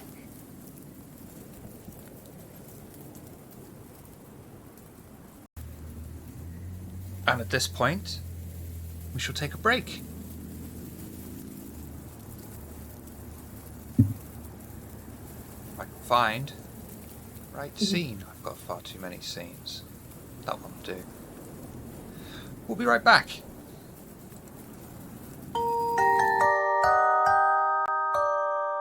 Running along the pavement, separating the mound from the public's wandering eye, is a tall, old wall. The small wooden door built into it provides the only easy access into the ancient site, but is a few meters from the car. Lucy pulls up in her own car, just to join up with the rest of the coterie.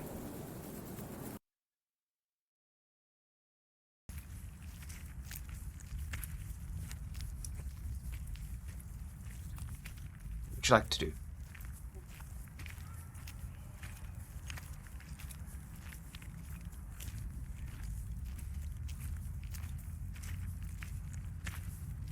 Patricia Yes, could we probably spoke. Yeah. We go spoke ahead. on the phone before, right? With Lucy. No, Lucy can't Oh. speak on the phone. Lucy texts. Oh, yes, true. La We texted. Sombra. Forgot about that. Yes, we texted. Yes, I can't speak on the phone. Yet I find it oddly happy. Yeah. She'll say she did her, she did the hacking. She got her information. I don't know what information I've got, but that's fine. And, she thought, might as well join up because she did not want to go to a Tremere shindig. Understandable. Not exactly the scene I'd like to go in and be known for. I can only imagine it's probably like a book club where they're all sitting around going, have you tried this ritual? No? Okay, well, let's do it. And then try and teach a class. And I'm sorry, I think I'd fall asleep when they were opening the books. Yeah, I don't blame you. Not to mention the chanting. I can only understand so much Latin. Well, let's see what we have here. Sure. And I just sort of cast a glance over, the mound and kind of take the whole scene in because I'm still very new to Oxford, so it's trying to keep an eye out for possibly, stuff of interest, but mostly just kind of considering where I am. Yeah, and probably, the whole time since Lucy came up, Patricia just, like, shortly before then, Val's probably used to this by now, but just, like, she doesn't have rapid reflexes or anything, but, like, you're used to her triggering visions, but, like, how she grabs your shoulder, like, one's taken her, and then, like, she finally comes back and she's like, oh, Lucy, good, you're here. That's what we... Where's laundry? Oh, laundry had to do with Tremere thing. He sends his apologies, of course. Even though I'm learned, that's a learning I don't need at the moment. I respect it. I am perfectly content not exploring that realm. I am just fine enough with aspects. Oh, aye.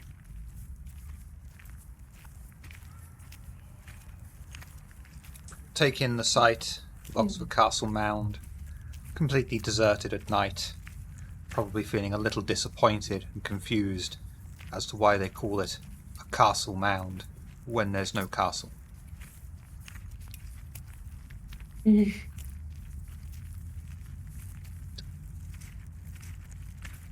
anyone like to approach the wooden gate and enter? Or try to enter? I will. Okay. Violet, you approach the wooden gate, and you find it locked. I wish to pick it. Lucy will assist if needed. Dexterity, larceny, with a +1 modifier.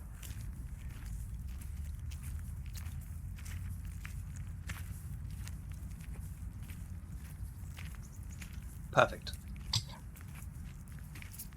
The wooden door silently glides open, revealing a path that leads up and around the side of the mound, slowly winding. Would you all like to proceed onwards? Yeah. Does Sims the Unseen show me anything that I can relate to my coterie? Nope.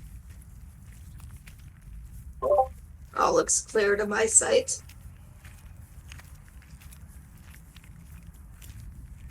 The coterie can see the imposing mound just ahead of them. Just to their side is a stone, dirt path that leads up, winds around the mound, moving a safe path, providing a safe path for those who wish to traverse it and reach the top. The coterie make their way along, and the stones crunch under their feet as they make their way slowly and cautiously towards the top. Is there anything you wish to discuss on your way up the path?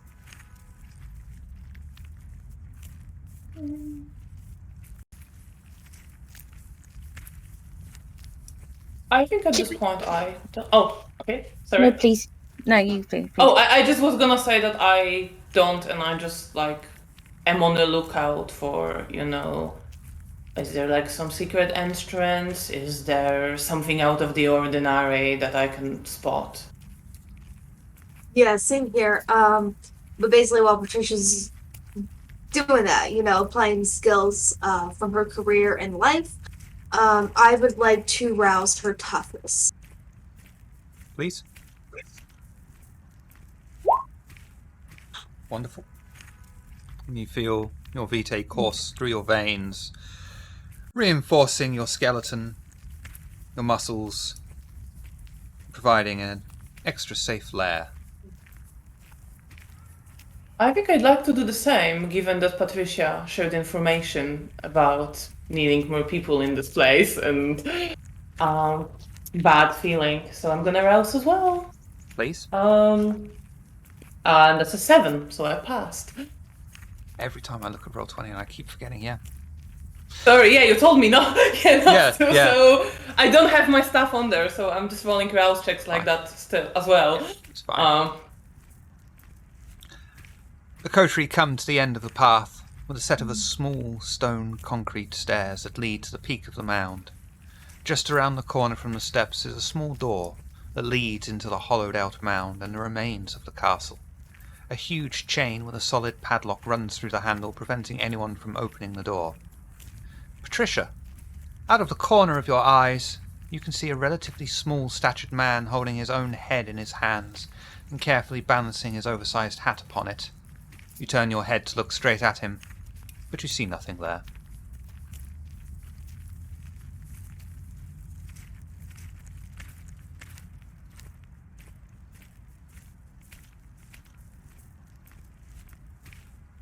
You're muted. I am muted. Yeah, I just realized that. But yeah, she'll seeing that, but then she'll locate Lucy, blink rapidly a few times to indicate ghost. You might want to bring up your Oblivion sight. You will. Okay. She'll start looking with Oblivion sight. You see nothing. She'll just look and go,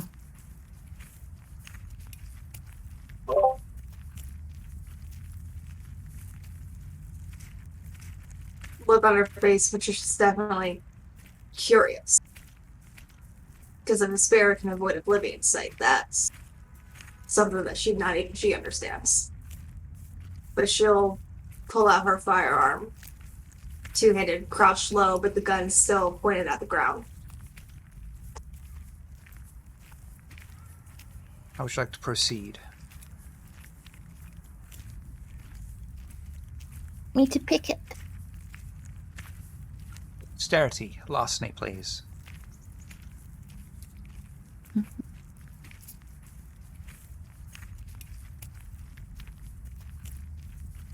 Would you like to re-roll any of those?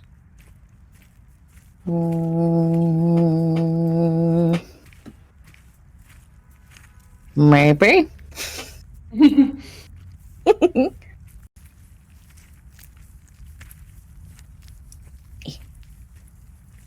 Wonderful.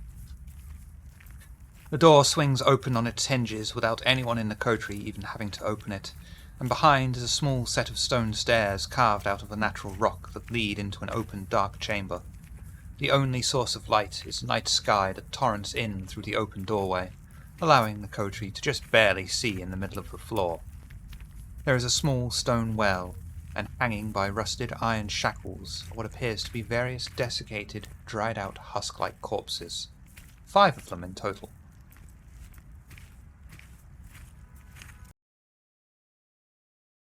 Who has Sense the Unseen? Just Patricia? Please roll Sense the Unseen, Patricia.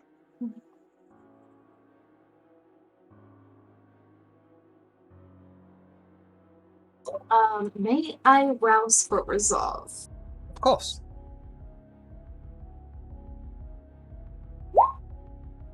Wonderful.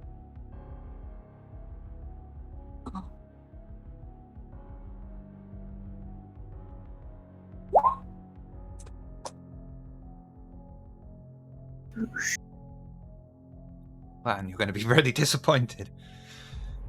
Emanating from the well in the center of the floor is a pulse of fading white light.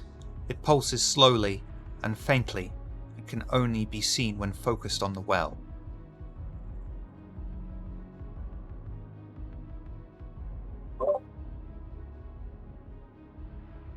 Trisha will just, without a word, walk directly towards it and just kind of.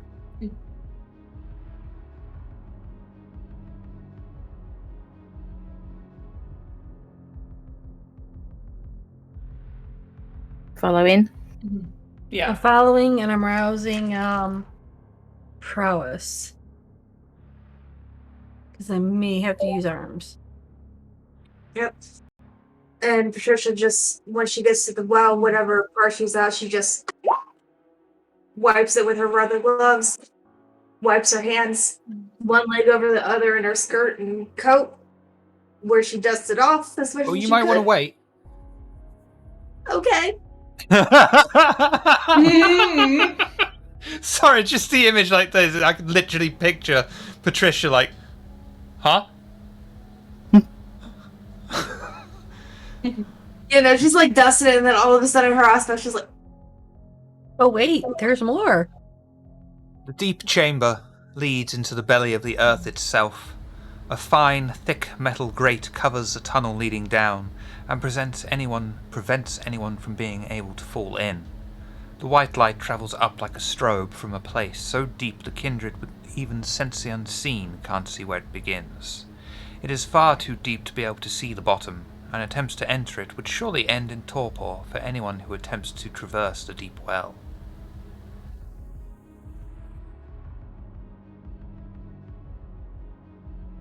that's quite deep. Even, I mean, my eyes are good, but she'll reach into like a little, like zipper pocket of her billfold with a coin and just drop it under for emphasis.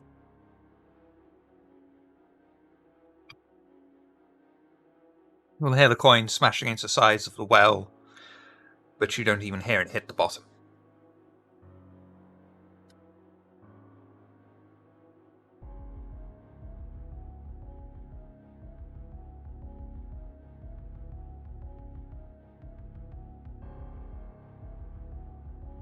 Can I have... I mean, I'm paying attention to all this, but also, since we can't, proceed from here right now, can I just have a look around the room to see if there's anything, a clue, anything, of interest? Wits and awareness, or intelligence and investigation, whichever you prefer. Wits Can I and assist? awareness. Absolutely, with a +1 modifier from Violet rummaging around as well. Okay, wits, awareness, 1. Okay. I'm gonna die. Yeah. That's 3 successes. Wonderful. Elfriede wanders around the chamber, paying close attention to the corpses. Eventually she finds upon each of them they have pieces of wood embedded deep in their chests, the handles broken off so as not to draw unwanted attention and make it harder to extract them. Each of the corpses appear to have 4 fangs.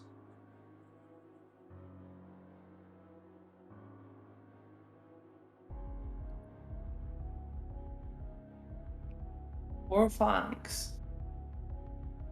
I don't know how you, because everyone runs kindred teeth a little bit different. Yeah. I like to think Yeah. that kindred have dirt and dirt. Oh, right, I see. Oh, sorry, I understood that that's like all the teeth they have. Oh, no, sorry. Okay. Snaggle tooth. And someone pulled the rest out. Okay, so... It's gonna catch... Well, Violet is helping me, so I assume she's nearby. Well, we certainly found somebody.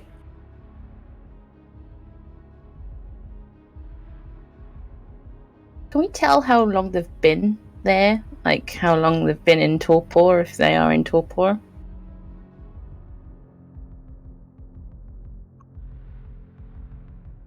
Would you prefer wits and awareness or intelligence and investigation? And it is going to be a very difficult roll. Intelligence and investigation, please. Please.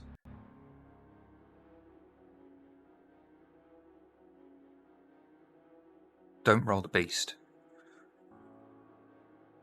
You jinxed her! Jinxed. Ugh. Oh.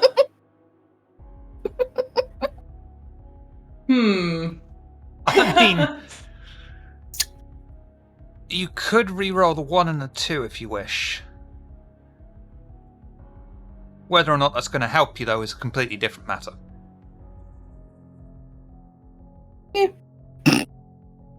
Meh.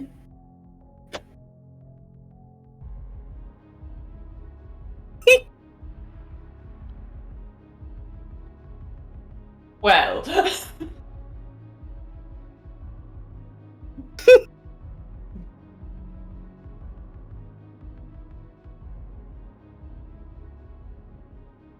Violet runs her eyes over the corpse, determined to try and figure out some information. Oh. Wonderful Pixie has brought you a reroll, though. Thank you, Pixie. Oh. Please roll the beast. Now that you wrote it, I had a really good idea for it, so... No. Haha.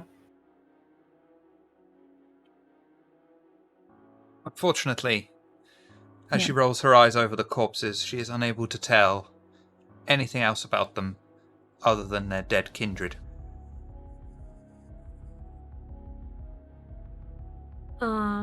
Actually, Lucy will look it over too. Is there a way I can rouse, wits? Cool. Yep. I mean, you don't have to use wits and awareness. You can use... That's my higher dice pull. Oh, okay.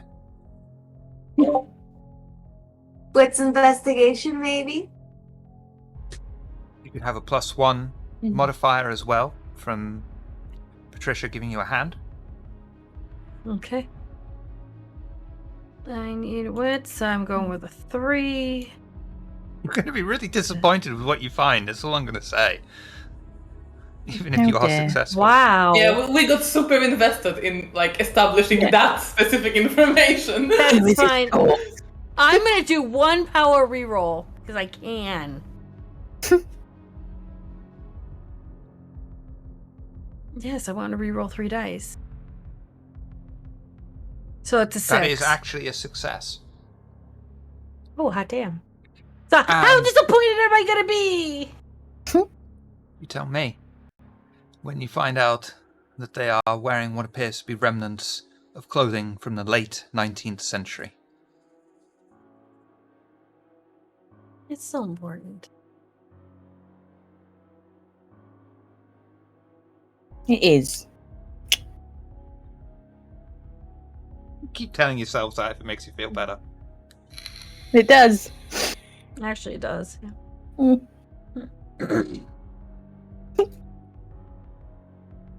I remember that pattern. And she'll bend down and take up a piece of it, go. Part of an old tartan. You sell it down in there. Late Victorian.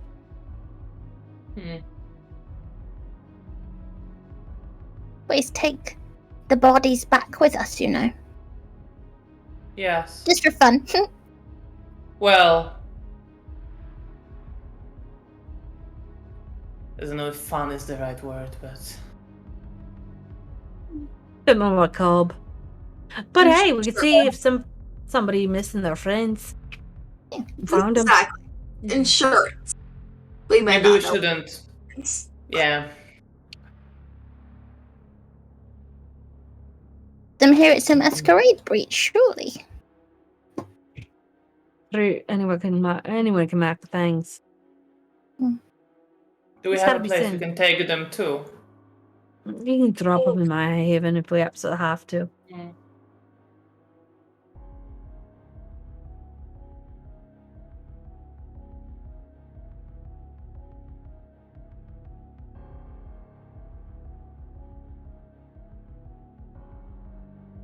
So where'd you park the car? Because I believe the body bags are in there.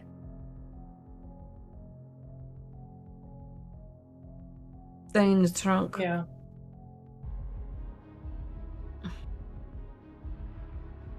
That won't be Make an sure issue. we're safe first, and then we can go get the bags. That's fair. Yeah. Bring the car here. Are you not going to be able Opposite to get the the door. car up to Yeah. Castle Mound or anything I mean, like that? don't Close as don't. possible. Well, we can just carry the bags and, it just looks like we're taking out some trash.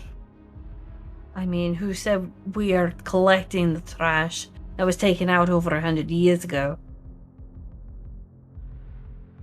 I mean, if, some mortal sees us. That's fair. Oh, Halloween. Halloween's coming. We have to decorate. Mm. Nah, don't believe anything.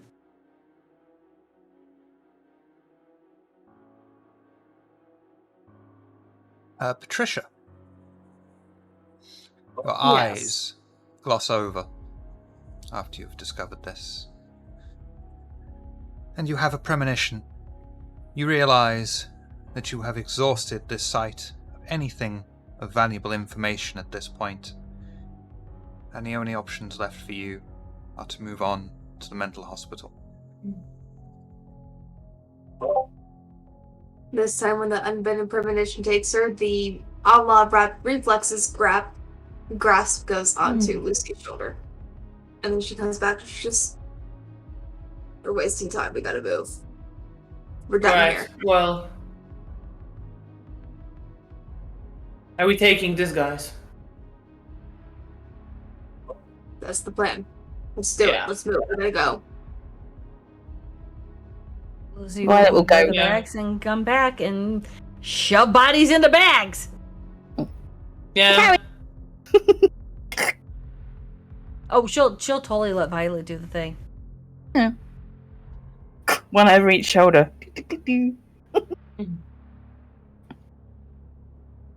You will load the remains into the back of your car, ready to be taken to Lucy's Haven, and thrown in where her haven has a sign outside that says Dead Kindred Storage.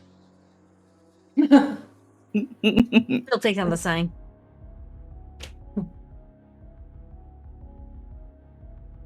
You begin your car journey towards the Warnford Mental Institute. Is there anything you wish to discuss en route?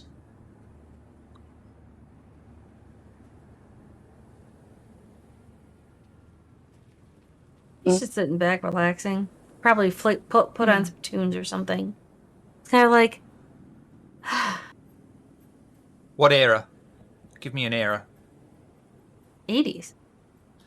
You are listening to Damp, Damp, Damp. Sure. Okay. I have no idea what the fuck that is, but cool. It's legally distinct. Wet, wet, wet. Sure, because I prefer to be dry, dry, dry. Would you have preferred me to say moist, moist, moist? No, I was looking for more, a good 180s off or something. Mentally disturbed brother. Sure, that works. Legally distinct That or twisted sister. Or, a kindred party. A kindred dance party. It was done by some Boingo Ongoyas. Danny. Some kind of... Yeah. I could literally fill 3 hours just doing legally distinct 80s bands, so I better move us on.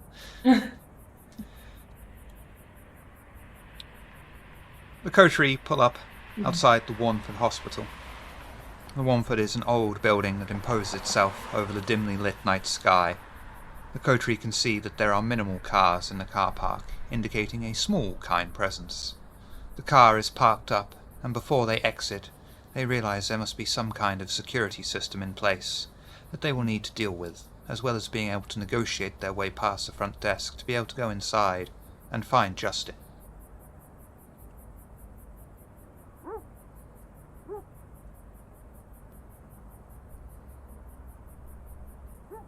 things. Huh? Let's go hack the system. She'll pull out her laptop, plug it into the car, and attempt to hack. I assist. For what, wits or intelligence and technology? Wits. Wits, technology, with a +1 modifier. As the Sombra, particularly difficult for you. And do I get to use my speciality of hacking? You bet your left nostril you do. Oh, great, because my right one's kind of plugged. Things you never think your players are going to say for 400, Alex. I've heard far worse being plugged on a stream before, don't worry. Oof! Messy critical. You could get rid of the black 0 and the 5 and a 1 for a reroll if you so wish, and it would no longer be a messy critical. Yeah, let's do that because I don't want to break my laptop. So is that a willpower reroll? Yes. Perfect. And we're rolling 3 dice. If you I'm so so wish. sorry, crit. I'm so sorry, crit.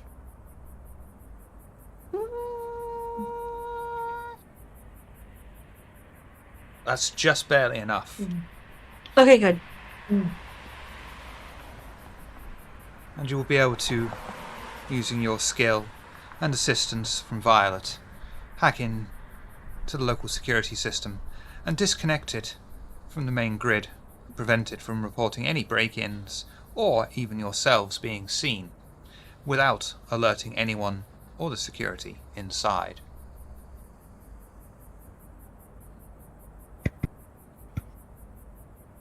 Was fun. And then will she be able to locate where he's at with that, or no? Or do I have to do another roll? I think it's fair to say for free, you'll not be able to find any patient records online. Will I be able to find where his room is? You got to do that the old-fashioned way. Oh, bugger.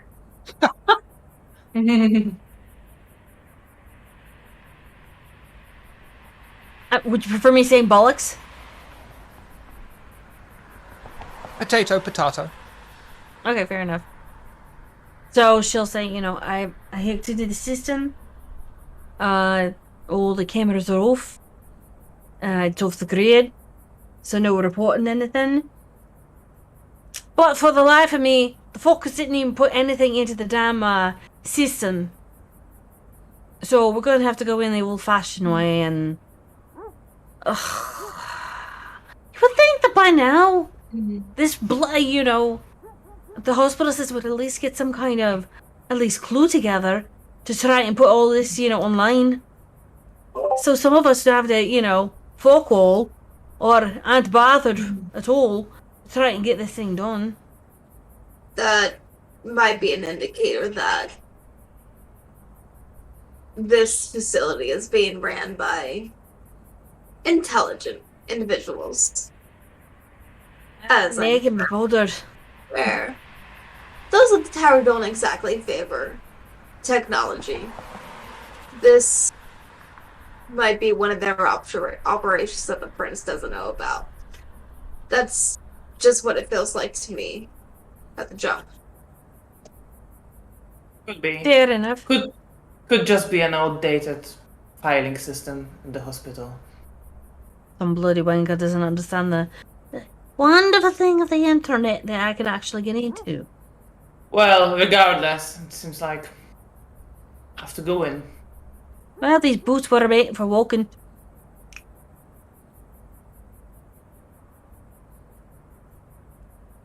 And Lucy will get out of the car, shoulder her backpack, and head towards the doors. Yeah.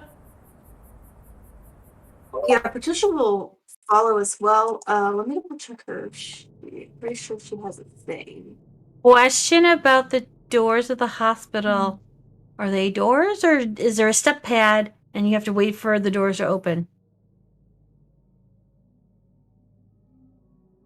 Fine. Are you that kind of storyteller? No, that would be a dick move. The coterie proceed into the ancient grand hallway. Sorry. Patricia is popping her off. Diplomatic coterie and all. I'd like to go unseen passage as well because I look a little not human. Yeah, you do. Shit. On that note, Yeah. if I may, I'd like Dang to it. browse for Blush of Life. Yep. Might as well blush. Yeah, I and, think that's a good call. This is a purple with some red tinsel in it.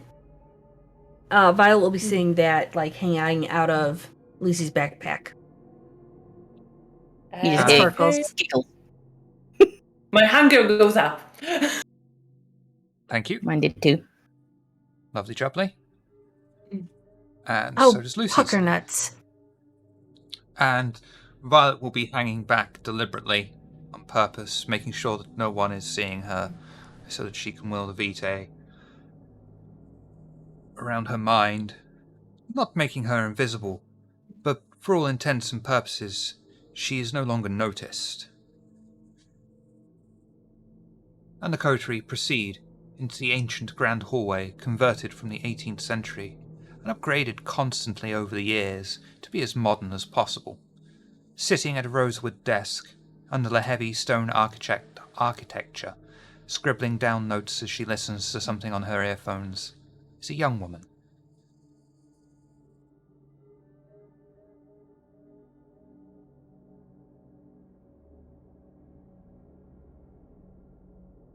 She doesn't even acknowledge your presence as she enters. She's just engrossed on her earphones and just scribbling down something. Even with all activated? You still got to get her attention for all to kick in. Got ya. So, Patricia, with her gloved hands, will just sort of wrapped on the desk. Excuse me, ma'am? I'm sorry. It's a little late for visitors. Oh. Hello? Yes, hi. One must remain vigilant, though. No, I have some friends here that would very much like some assistance, if you will. Just, some simple allowances. I understand it's late, but we're from out of country, and the jet lag and the time and everything like that. I'm sure if you were to make this allowance, we were to be able to bolster this facility anonymously. Considering you have ore on as well, she'll just say, fuck it. What kind of person would want to break in to this place? I do need you all to sign in, though. Just lie about the time. Say it was in the middle of the day or something. That's fine. And she'll put the guest book on the reception desk for you all to sign. Patricia, with her beautiful merit, will just, kind of hair flip, take the time with a little bit of a wink, and sign it as Beatrice Adams. 8:14 p.m.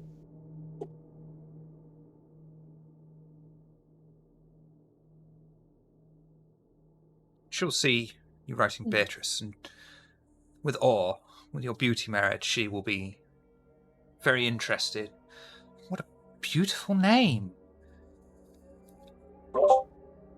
What on... Thank you. My parents were kind of hippies, you can say. Well, are you here visiting someone in specific? Who on earth could you know here? Oh, I'm here from my companions are the ones that are here for it. I'm just here to make sure that they're able to do what they need. I'm let us say, a rock to lean on, if you will. Of course. They've still, of course, got to sign in as well. And if I I can come up help and sign it, even as Patricia is still talking. I just sort of come in and I sign it as Martha Zimmer. Lucy will take the pen after that and do Isabel. Yeah, she'll do Isabella De Loca. if I can help you, just please let me know. Because the two of you have got beautiful merit. She is just, no pun intended, in awe of you both. I get your name, I'm sure. Work at the desk like you do. You have a card that we might be able to take? I don't, but you can call me Penny, and she'll quickly scramble around, try and find like a bit of paper or something, write down Penny, her phone number, and just, slide it over the desk to you. Thank you, dear. And she'll fold it up and tuck it into her glove of her right hand, and she's left-handed. Her right hand is also where the secret thing is. You said your name was Penny. See? Yes. Oh, bellissimo. Can you tell me where my cousin is? Who's your cousin? Oh, Justin Francis. 2 seconds. I have come all the way over it, and I wanted to see him. I'm only here for one more day. Of course. Thanks. Let me check the records. We still use paper records here. And she'll spin around on her chair and kick off to this massive filing cabinet. Start rummaging through. And she'll pull out a file. She'll look at it and she'll go, close the file up, come back over. And he's in the pocket ward. And my sincerest condolences. Yes, I heard he was well off, and I wanted to see him before I go. So, I understand. The pocket ward is for high-risk patients, so please, you two, be careful in there. We will. Thank you for the warning. Easy.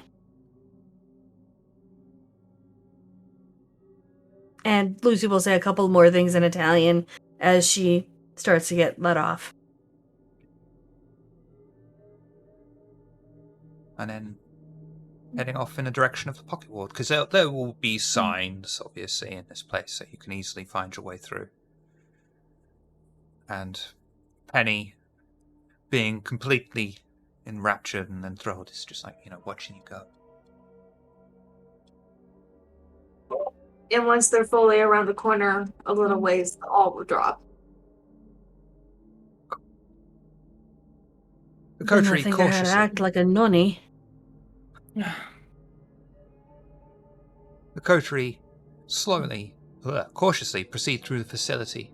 The only sounds they make come from their shoes as they hit the black and white checkered tile flooring. As they walk, they catch sight of a giant rabbit in a waistcoat, checking an old-fashioned pocket watch. They all blink and try to focus on it, but by the time they manage to focus, it has disappeared, if it was ever even there to begin with. Is there anything you wish to talk about on your journey?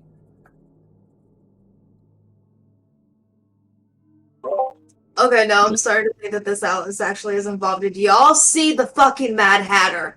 Or the hair? Whatever the fuck it is. I don't know. I never fucking paid attention to that shit. It was Alice in Wonderland bullshit. Please tell me I wasn't the only one that saw that. Wait, I No, usually... you weren't. What the fuck was that? Okay, good. Everyone else saw it, and I'm usually the only one that could see those things. No idea.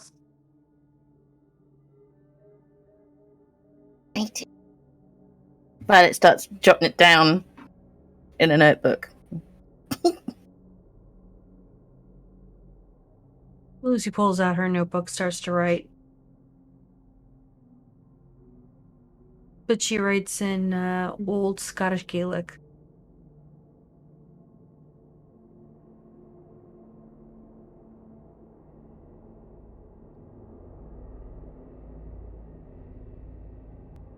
Elfrida just looks kind of angry at this whole thing and kind of, I can't with that, and just keeps walking. Yeah, Ironic. The gangrel gets a bit pissed off at the anthropomorphic animal. It's not a real animal. Fair. Yeah, Patricia will make her way down the hallway and keep an eye on the patient rooms. It's probably like first initial, last name.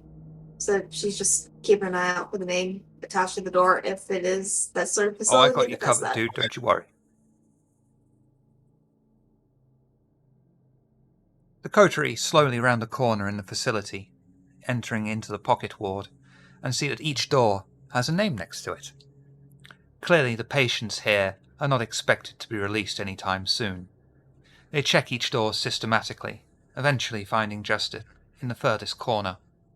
They slide the eye view open and see an emaciated older man in a fetal position, in the middle of the floor, arching his neck uncomfortably, desperately trying to look through the frosted glass at the night sky. English hard. You do it goodly. Thanks. I know the bestest words. I bet you do.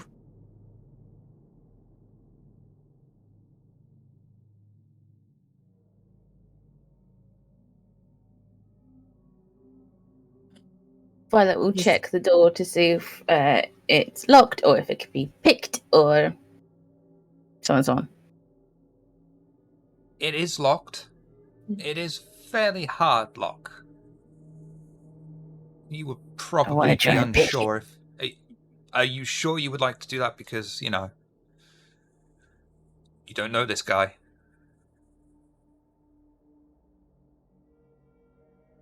Okay, she's got the pics and she's like, should I try? Patricia will now put on her gaunt. Okay.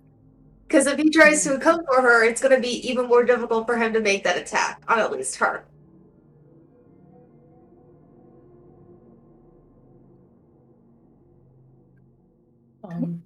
I'm just observing this man through the glass. I mean, you've got the eye slide that you've opened. You can Oh, talk to him through that. Would our perspective, toughnesses and prowess still be activated? Yeah, it'd be a bit of a dick move if I didn't let you have that still. Okay, copy. You could just talk to him, but if you want. Prepare Plays for with everything. pics. Dee-dee-dee-dee. Assist. I do have a specialty of lockpicking if that would justify a +2. Oh no, I'm not picking. Oh yeah, that's I'm right. I was just to speak first, but she's just playing with the pics. Okay, got you. Justin Francis. Eyes will light up and he'll crawl over. Are you him? You Well, come it here was at night. him. You could only be from him. Right? From whom? Vesh. Vesh sent you. He's come to secure my release. They think I'm crazy, you know. I tell them things I've seen about the cult, about the Lord himself. And they locked me away in here. Ooh, tell me, I'm dying to hear this. It's been months since I have supped from the pater. My bones ache. My hair is grey and thin. Time is catching up with me, chasing me down like a fox after its prey. Deliver me from salvation before they come.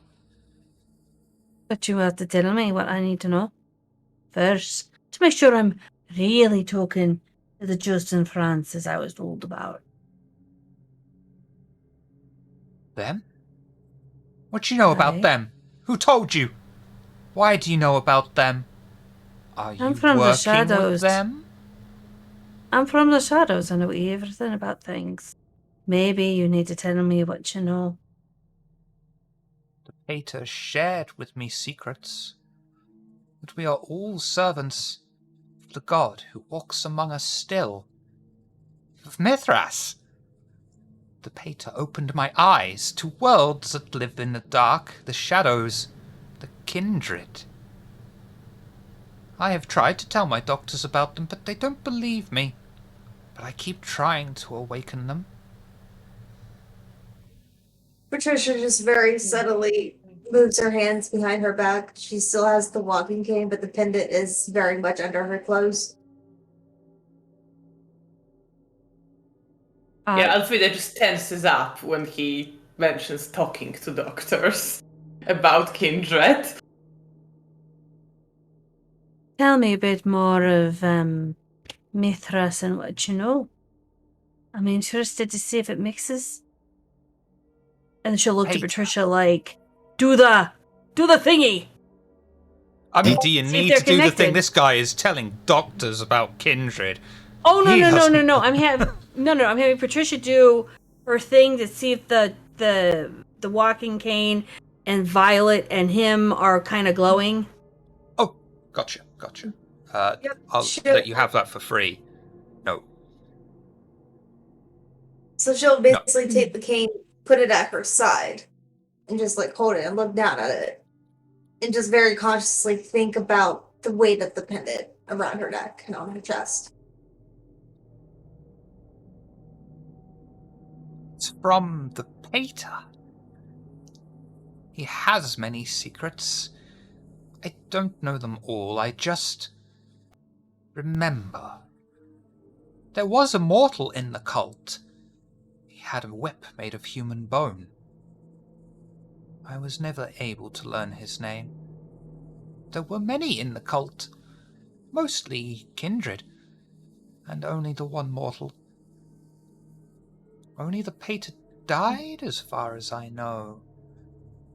He was sacrificed. The spirit of our Lord was able to use his death to create a channel that our Lord was able to use to possess someone recently passed.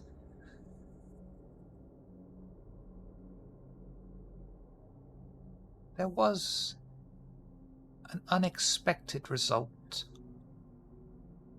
Our Lord should have been able to possess the vessel permanently, but it was only temporary. It was never known why.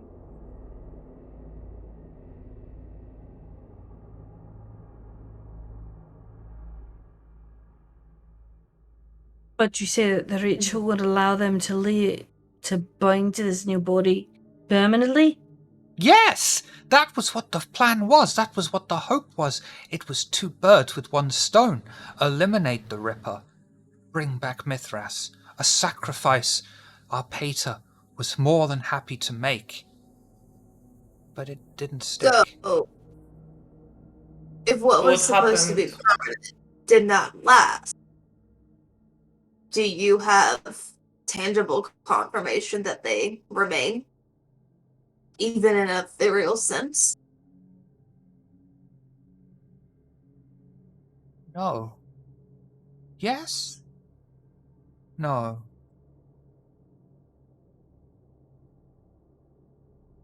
I had never met our Lord before, but I knew there were others that had seen him.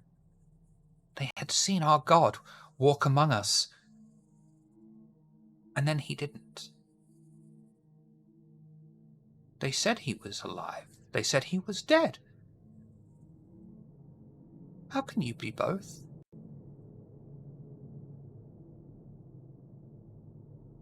And what was your question, sorry, Cassandra? Just what happened when the ritual stopped working? He said it didn't work ultimately, or it was only temporary. The So body was what happened then? possessed. Our Lord arose. He smote the enemy.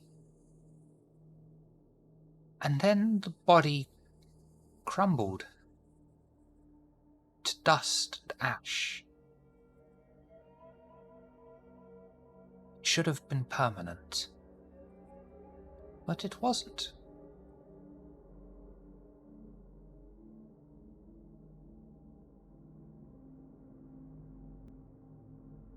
Violet, anything you would like to ask? If his records are kept like next to the door, like in some hospitals, I'd like to read through his records to see what the doctors are saying about him. The doctors will have diagnosed it as delusional, paranoid schizophrenia,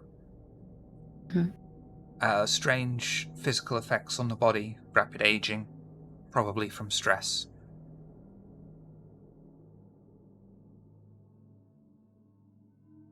I'm gonna whisper to Elfried. They have records of him. Oh, I don't. It's a masquerade breach. It's not safe. Certainly not. Do the records mention what the delusions are, like the whole content? Yeah, it's going to read Yeah. very worryingly to you that he's delusional about vampires and exactly what you expect. Like, glance through it. It's like, yes, we're going to have to resolve that somehow.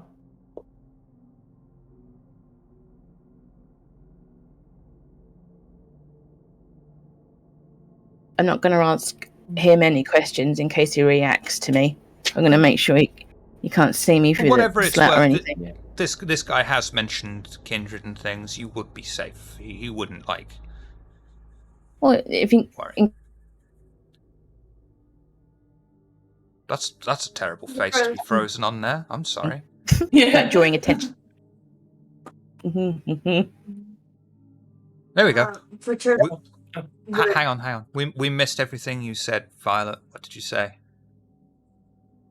I don't. I'm worried that if he sees me, he's going to start shouting, and like anyone nearby will be drawn in. So I don't want to speak to him. Okay. Just in case I set him off. Okay. That's how I feel whenever I speak to someone too. So what you want to do with him? He may know more. I don't know. Just been looking at Violet this whole time, not really close to the door in a way to where during the talking she could have been seen. Take the records. I will make copies of them and send them through the channels that I need. Just one copy. And we will destroy the originals. That is at least part of it. But he will continue to talk.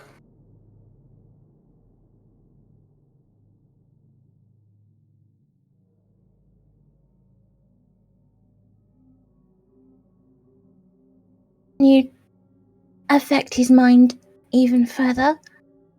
Make it so he doesn't speak at all? Anyone?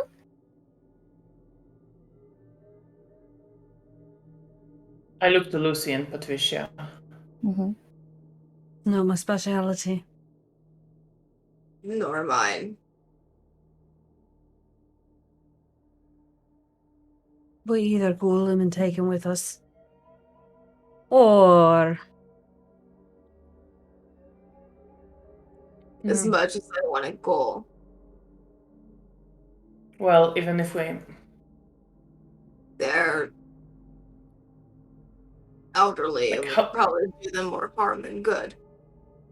How long can we reasonably keep him anyway? Could learn a bit more from him, but I don't think there's much more point in trying to get him out of here. Is there a bed in his cell? Yes. Violet will point a little bit to the pillow. We could suffocate him. Yeah, it's better than me Yeah. actually using arms armor man and just sneaking it in there and Better Is there than one of anything us. else we want to ask?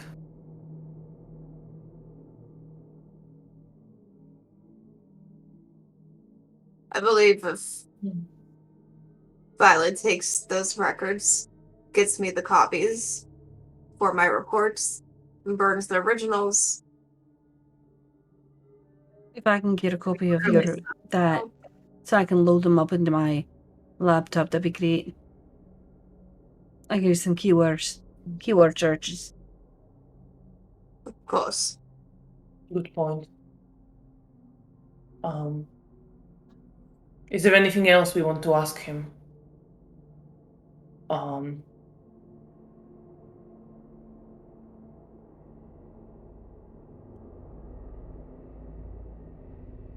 He's feeble, I could try and feed off him.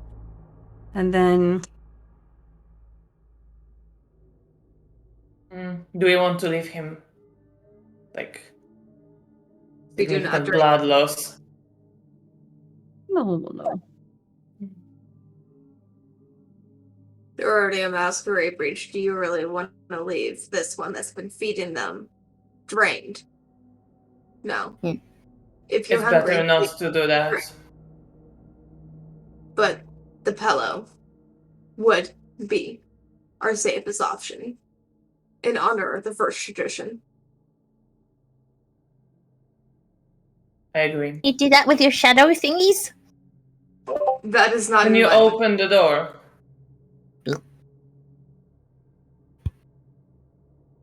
Dexterity, larceny. Please. Assist. Mm. I have a specialty in break-ins. You can most certainly assist and give a +1. Let's Or see you could do it Hang's yourself back. as well for dexterity and larceny, whichever either of you would prefer. You can if you want. I don't mind. May I rouse Dex? Yes.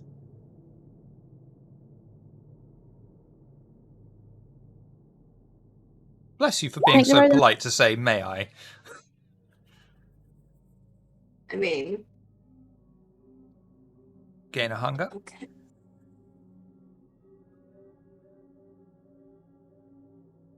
Dex +3 because rouse and specialty.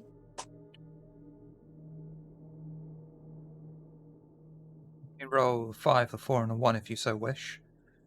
Go crit fishing. Fish. Yeah. Oh.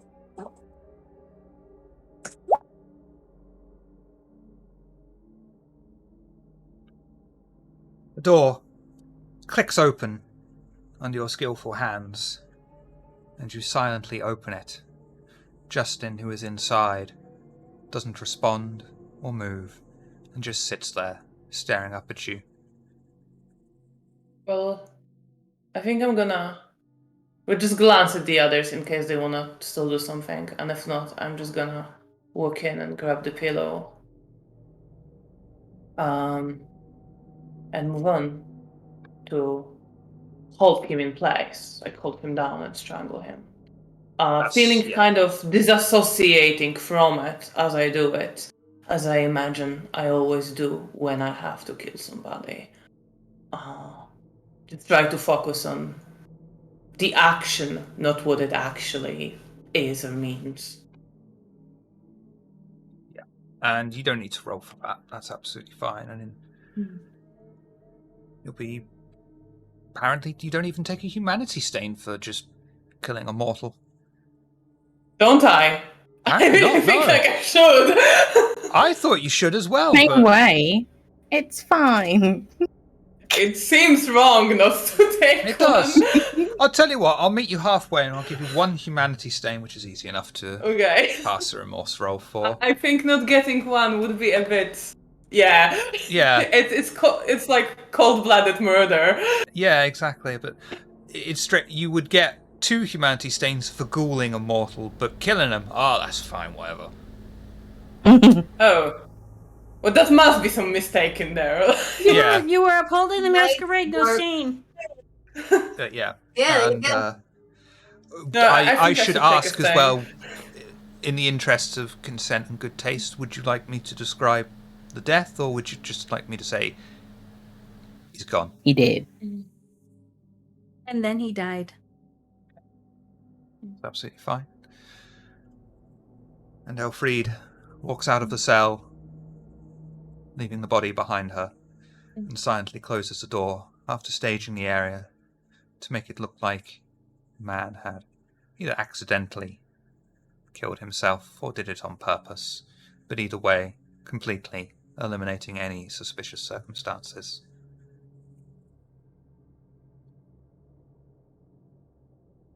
And you had anything you wish to discuss before I move you on? I make sure to pocket the paperwork. I don't Absolutely say okay. anything. I just kind of go in my mind over. I say we might have to keep an eye on this hospital to check in with. Well, if everything went okay, whatever the doctors might remember having their notes. But if they assume this were delusions, I don't think there should be a problem. And I think she seems very cold as she speaks, but she is just kind of still retreated inside herself. Really perfect. And your plans to get the man's file, no problem, you won't need to roll with a Cloak of Shadows. All fine, and you will leave the dark facility behind you, meet up in the car. But as you are about to enter into your vehicle, you notice a large raven flying down to meet you. I should probably change the scene as well. It lands and spreads its surprisingly large wings, stretching them out, drawing the coteries' attention, when they notice a small piece of paper tied to its leg.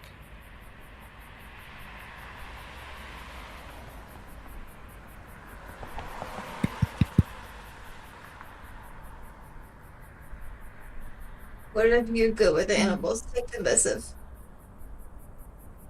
These are not handler gloves.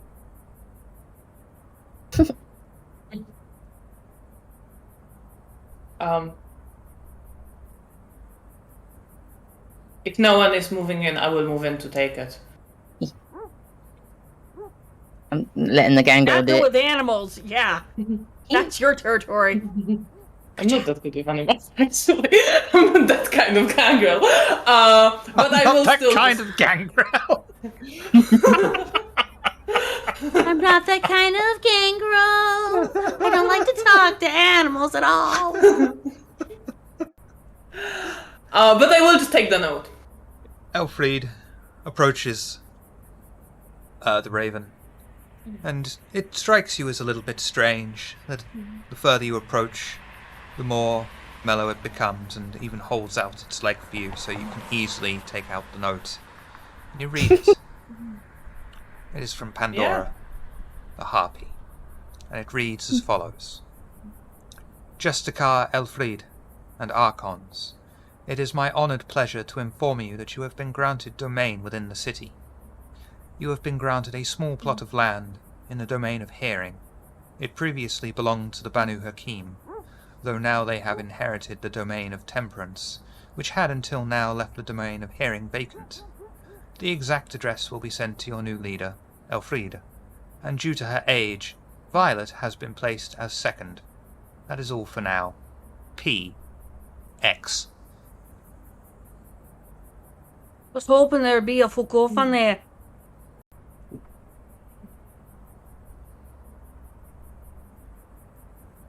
Nice to put a kiss at the end.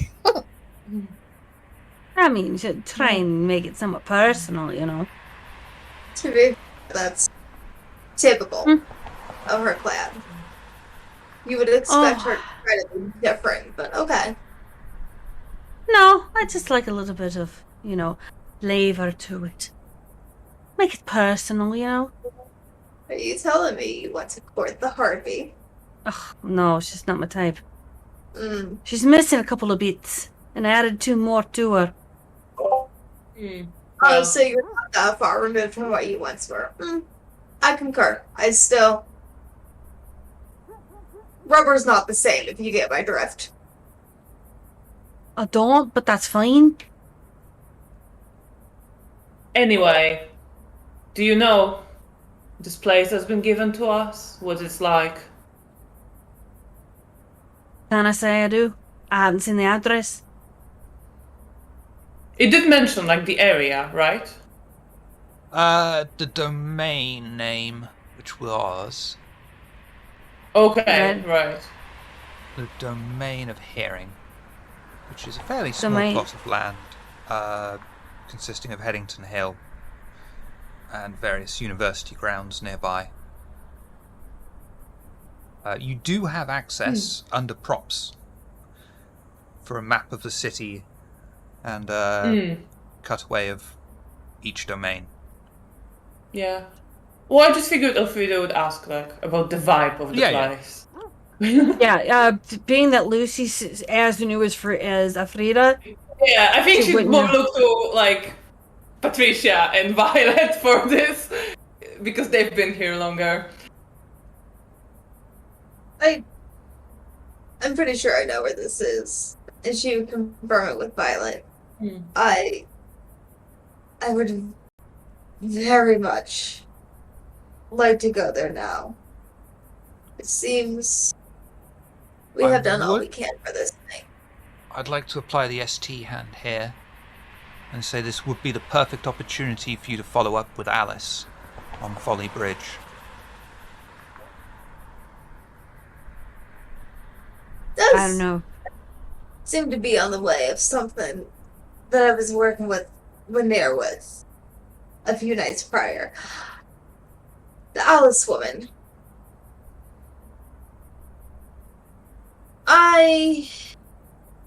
It's hard to listen to a Tremere sometimes and how they ramble on. But there is pertinence with this individual. I have a contact who so happens to be the president of the Health and Safety Board of this very area.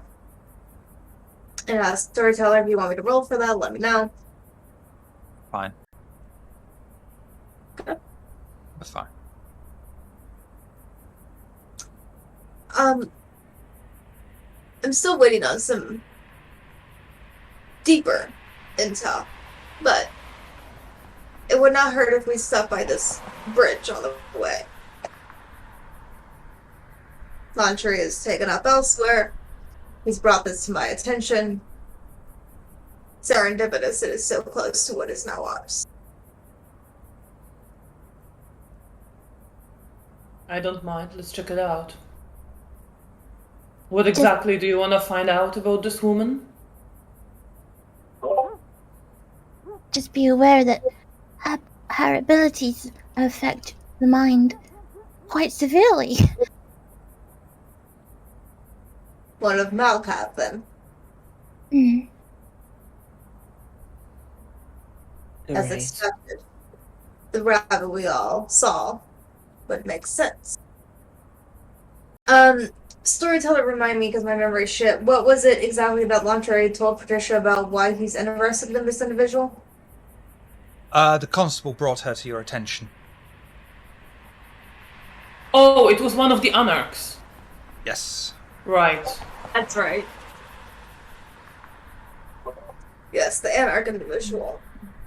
I believe the constable mentioned it at least once to each of you. Oh yes, the anarchs. Well, let's see how she's set up.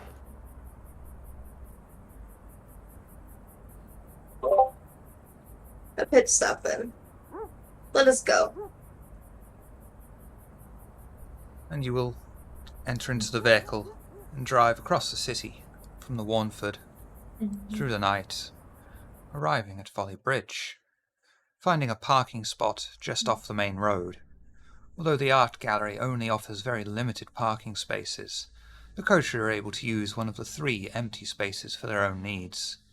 The small car park, although just off from the main road, is not covered by cameras, and the coterie head out of the car, taking in the sight of the old building, looking at each strange and unique marble statue placed in various nooks of the tall building, and approach the front door, finding it unlocked.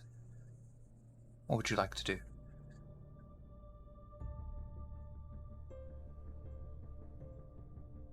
He's going to grab the sledgehammer. Rouse toughness. Lucy's gonna put her headset on. It's a noise canceling headset, and she's gonna hit record on the cassette tape recorder she has. Child of Malcab, you know, like to fuck with people's heads. Well, can't do it if you can't hear them.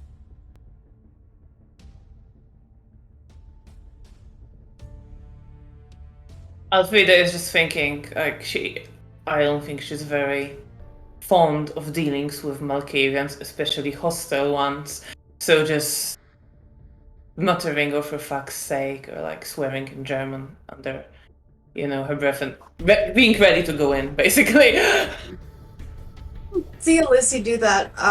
Patricia in her shoulder bag probably has one of those modern converted like 8-track sort of contraptions, and she just like slots one of those one-hit wonders in and puts the the earbuds in that kind of have the look of like the headphones with their earbuds.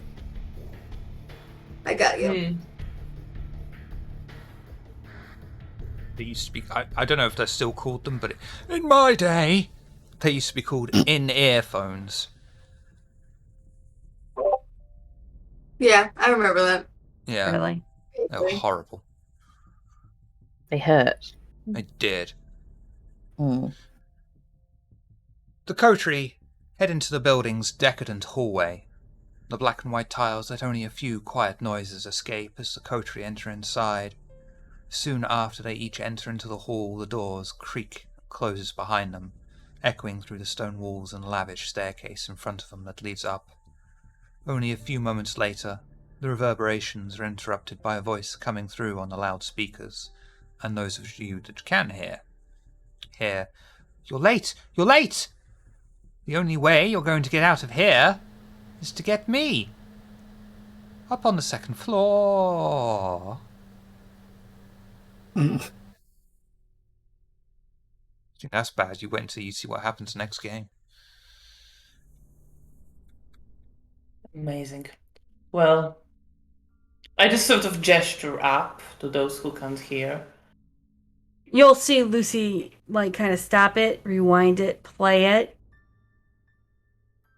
roll her eyes, Jen just nod to Alfreda. Like, oh god, I can't believe they're playing this bullshit. Like, she has no fucks for this. I have the sight, not the ears. Fill me in.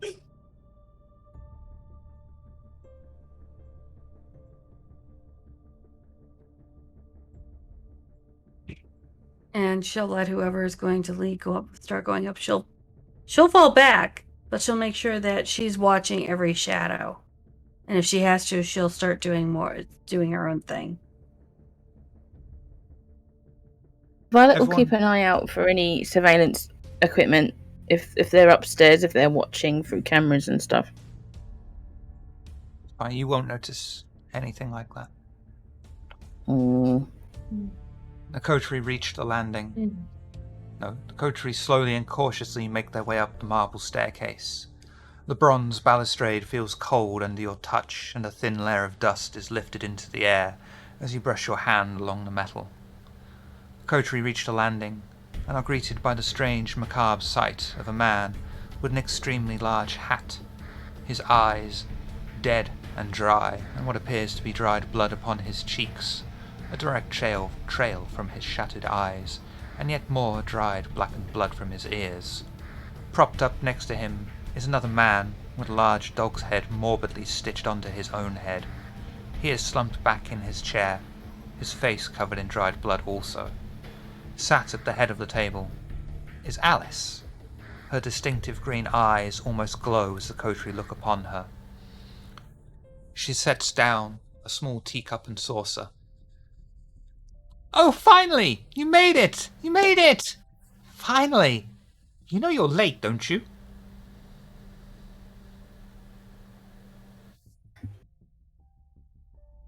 Traffic. Ah, it's quite Sorry. bad at this time of night, isn't it?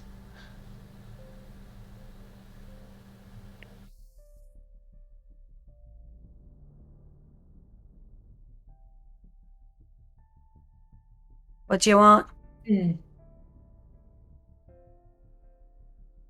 I need your help. You're still late. Late to what? Then let us make up for lost time.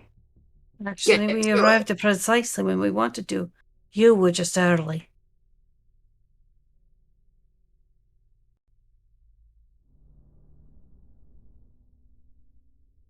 Well then, I shall cut straight to it, if that is what you wish. Ba-dump, Uh-oh. ba-dump. Oh, God. And do you remember last session when I said success at cost, and you will find out what that cost is later? You are now paying that cost. Violet, you didn't take the cost, but she had already cast dementation upon you. And you will all find yourselves, your vision blackened over, as you panic and worry. And that is where we will bring an end to this week's session.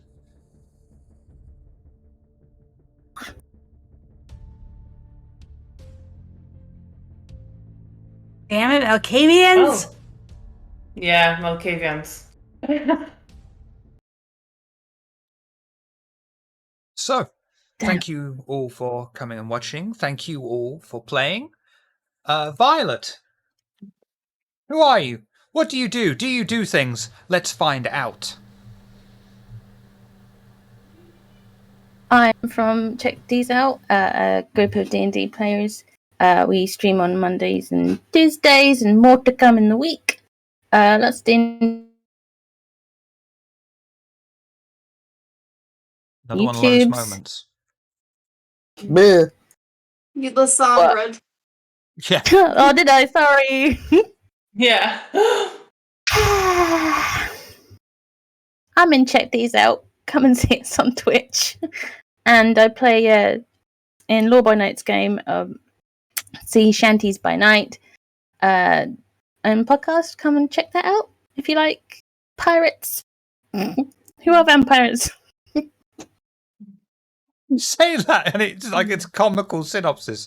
But it is not a comical game. No, it's not. Elfriede, who are you? What do you do? Do you do things? Let's find out.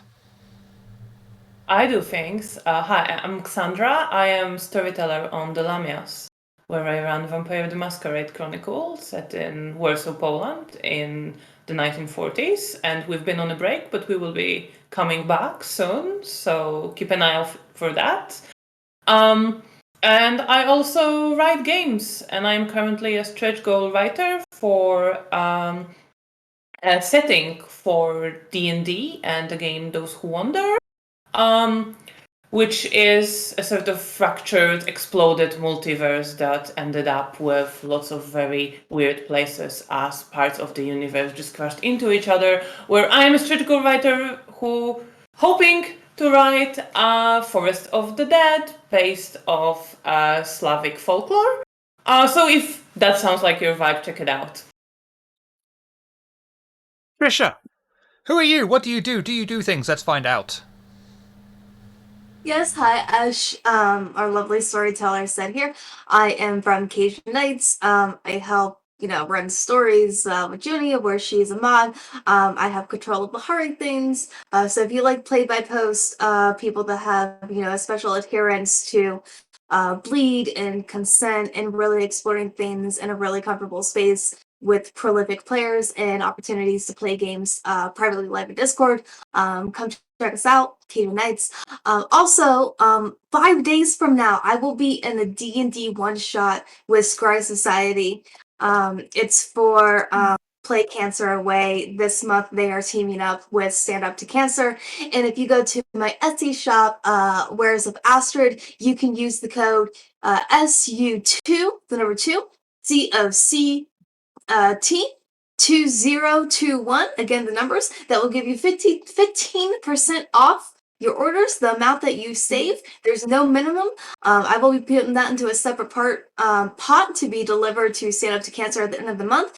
And then everybody that uses that code, you can do multiple orders for multiple entries. You will receive a crystal that'll be raffled off of about $100 value, and I will be revealing that in about a week. Very nice. Please do that because fuck cancer. Lucy, who are you? What do you do? Do you do things? Let's find out. Who am I? I am a person. I do things. I work. And what was the third question? Let's find out. Oh, we did find out. No, I'm really high. I'm Junie. I live on the interweb, boy, because it's easier to live on the interweb than anywhere else because the traffic is non-existent. I am a storyteller for the RPG table. I stream on my own at Junie Vanish, and I am a mod over at Cajun Nights with Astrid. Storyteller mod, whatever. I don't. We're both on the retail stories. Go for it. She tells Bahari stuff where the walls breathe. I am the werewolf storyteller, so yay! And so there you are. Hi. Excellent. Coming up on Table of Horrors, coming this week, thank God, is London by Gaslight, usual day. We might be doing game night, I don't know, it depends on how close I am to killing myself or finishing the upcoming games, because last week of October, starting on the 25th, we are doing game every day.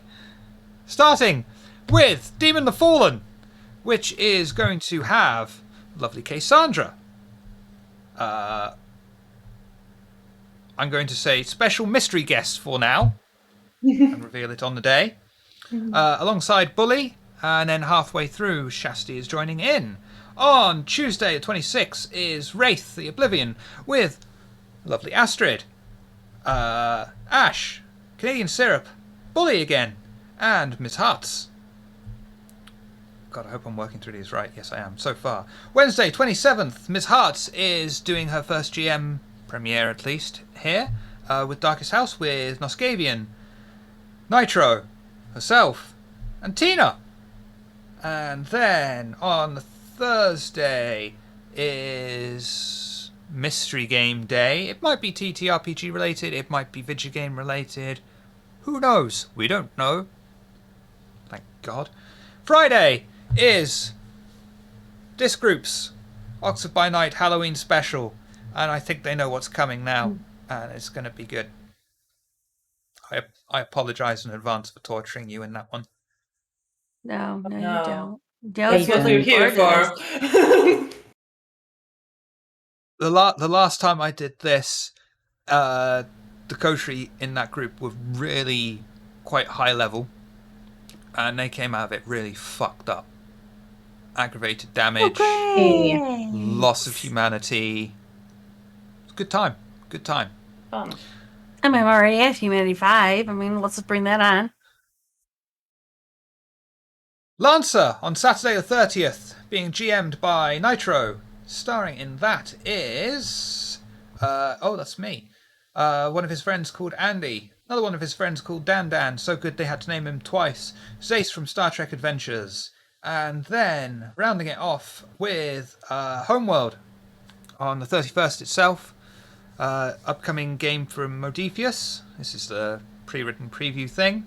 With the return of Kalo, Dead Western, Eris from Relay, Commander Llama, and Nitro Taipat. So stay in for that. Check out El Linkos below for more goodness. I forgot to see who we were going to raid because so much housekeeping. It is a lot to deal with.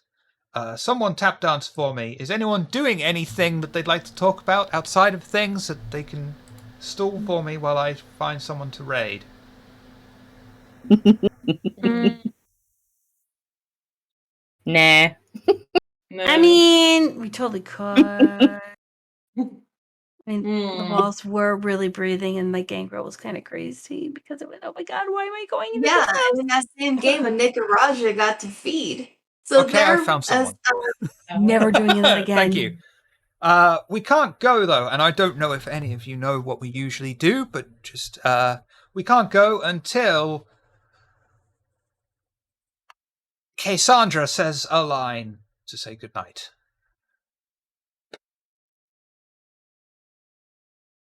Good night, everyone. Come back for Malkavian horrors. Now go fuck off. Y'all have a good night now, you hear? Uh huh.